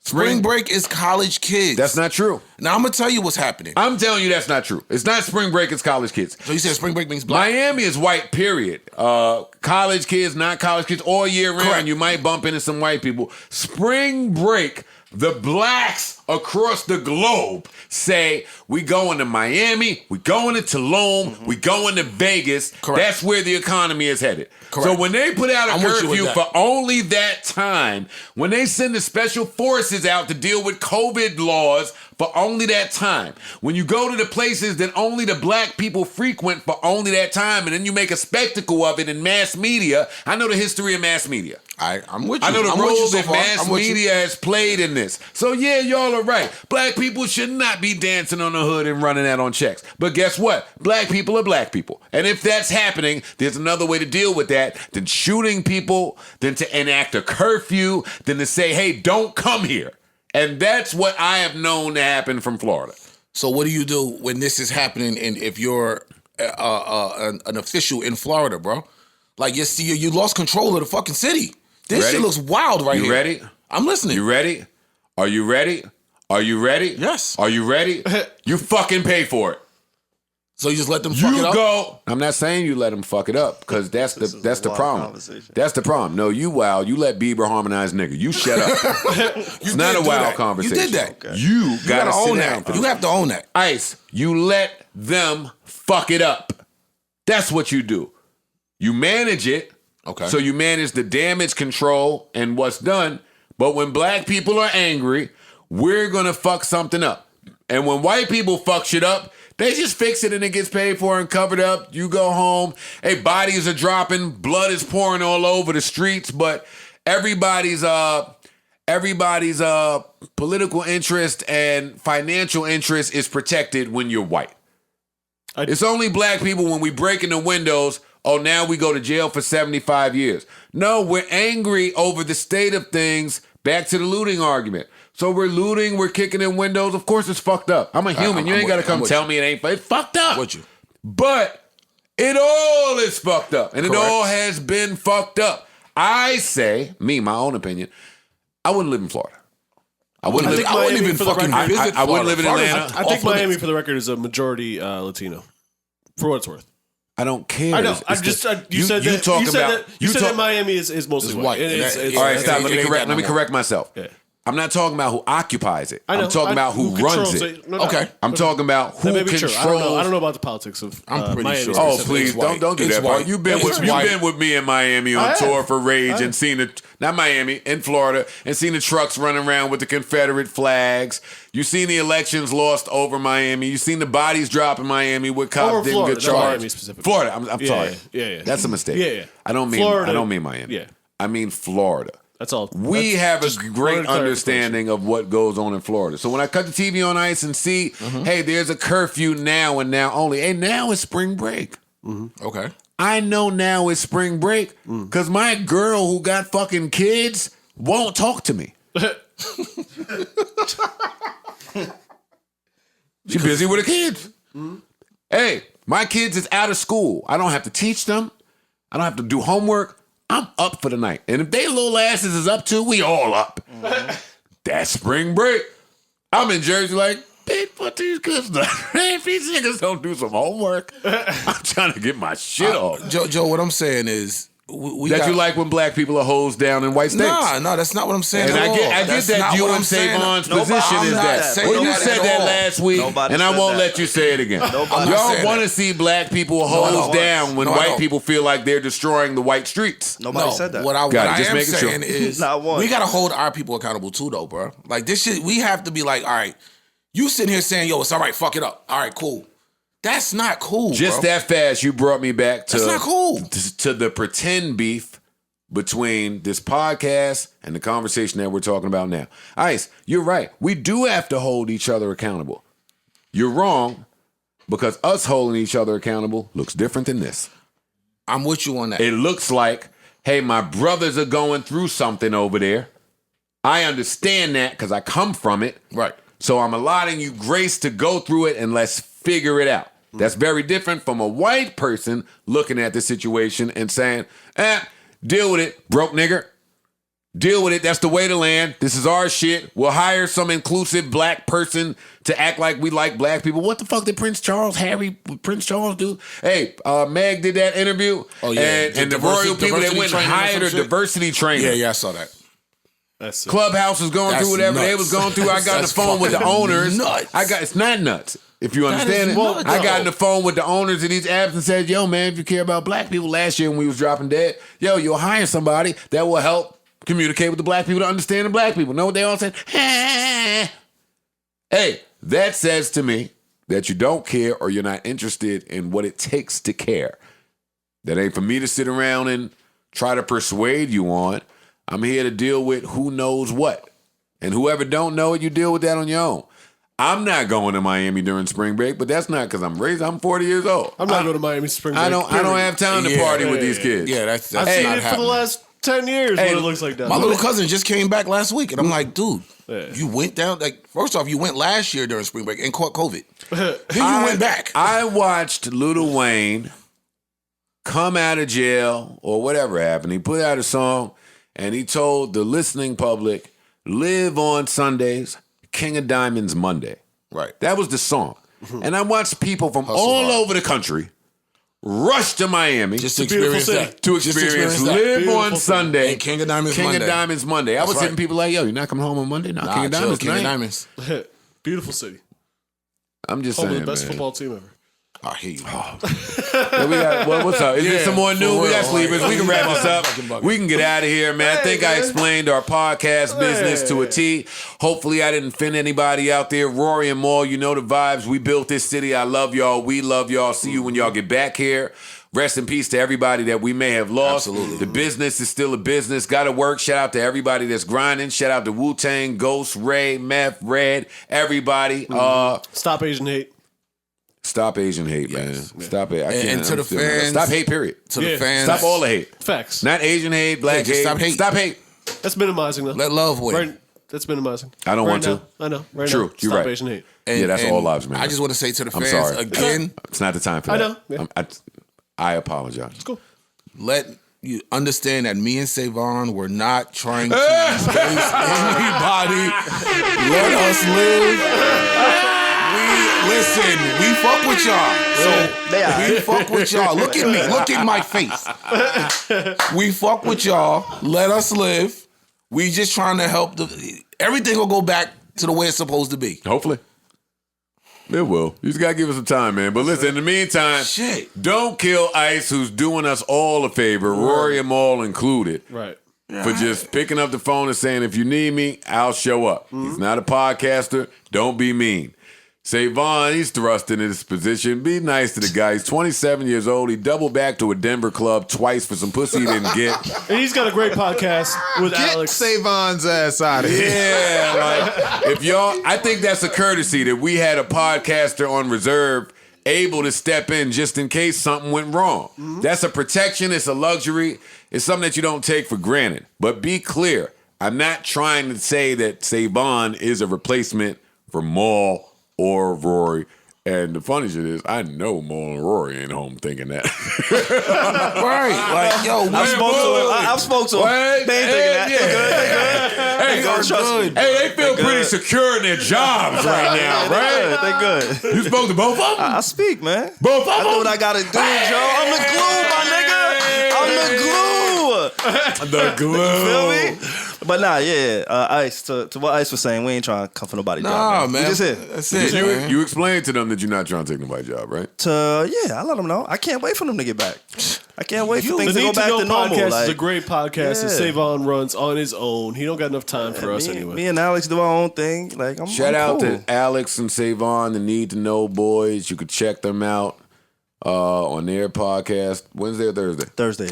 Thursdays every week. You know the vibe. Shout out to Bridget, Mandy. See, the thing is every Monday. Shout out to Karen, Civil, Ming, Lee every Thursday. Shout out to all the podcasts that we have coming. Shout out to our guys who helped build this city from scratch. Like, shout out to everybody, man. Word. Shout out Yo, Joe can't be mad. There's too much good shit going on. Word. It's too much great things happening for everybody, even if we get in our own paranoia and our own jadedness and our own insecurities, our own mental, and just we get caught up with ourselves sometimes, and we need our friends to check us. Mm-hmm. Yo, don't ever think that Joe is above my friends checking me. I know I'm nuts. I know. Oh no, that's one thing. I'm nuts. It's been years. That's one thing I will give Joe. You can check him. You can always check Joe. Well, I know that if I don't get checked, then I'm nothing.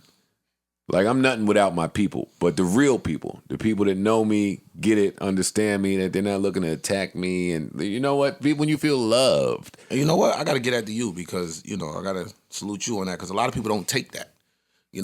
It's usually some people get into a certain position and then anybody that says something that's kind of against what they think they're trying to do, in the sense of trying to check them, they like, oh, nah, you got to go. There's a lot of people that when they succeed, they don't listen to anybody else. They only listen to themselves. So I gotta, salute to you that we can talk to you and tell you like, bro, you wilding on this or something. I want people to be able to talk to me. I'm just saying, I gotta give you props, son. Like, I know some people out there that if you say something that goes against what they're trying to do, even if it's you got their best interest in mind, they will clip you. Yeah, you're right. Like, yo, nah, I don't want to hear that. It's either this way or you out of here. And you ain't been that person, so I gotta, salute you for that. Parks, before we go, you want to tell the people that you're happy? I am happy. I have a beautiful backyard to hang out in after the pod. And a beautiful fiance. And a beautiful fiance to hang out with in my beautiful backyard. Life is good. Beautiful everything. Life is great. Life is great. Erickson, your cameras are beautiful. You're beautiful. Your beard is nice. You're nice. I'm good. And that's what we got to I'm find more than out. happy. I'm more than happy, You man. good? I'm beyond happy. I'm blessed. All right. Blessed, highly favored, and grateful, man. Mic check, 1 2 1 2. Mic check, 1 2 1 2. Hey. You know what I mean? It's for my niggas that couldn't be here. Hold up, man. It's just my thoughts. I got to give it up right quick. Yeah, that's it.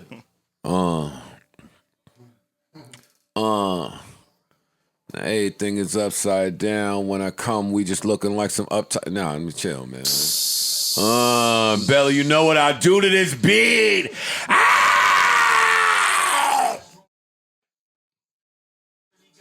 Actually, it's not just this beat. It's that Kendrick Field beat I played in the front. The Rhapsody intro beat, second album. Y'all know the beats I would get to. Y'all know them. Y'all know them already. I hear certain beats and it'll be like Rapping Joe would do his thing over this. Listen, man. Oh, man. They almost pushed me to a verse. Listen, this was cool, man. Hopefully y'all don't kill Savon, Ice, or myself for thinking we're trying to keep this thing going without the boys, man. We know y'all love them. We love them. We love them. We know y'all love them. Shit. Yeah, but that's what can't get lost. Because we love them, fuck this pod. Fuck this pod. Life is a series of moments. This pod cannot be here tomorrow. It cannot exist. Again, like I told Maul, don't we got to talk anyway? Right. Hey, fuck this pod, nigga. Give a fuck. Roy, shut up. Hold up, man. Let Belly talk to these niggas.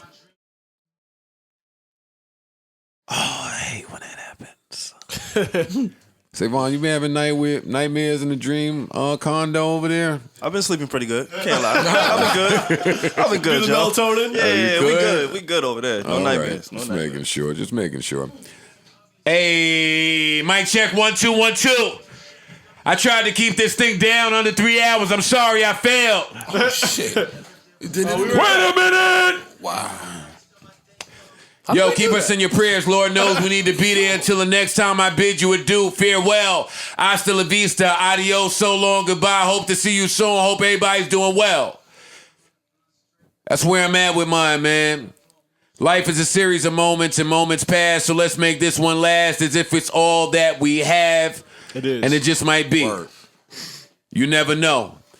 Do remember the baddies are insecure, the stagnant women want to travel, and the closed-minded women want you to teach them things. Enjoy your headache. We out.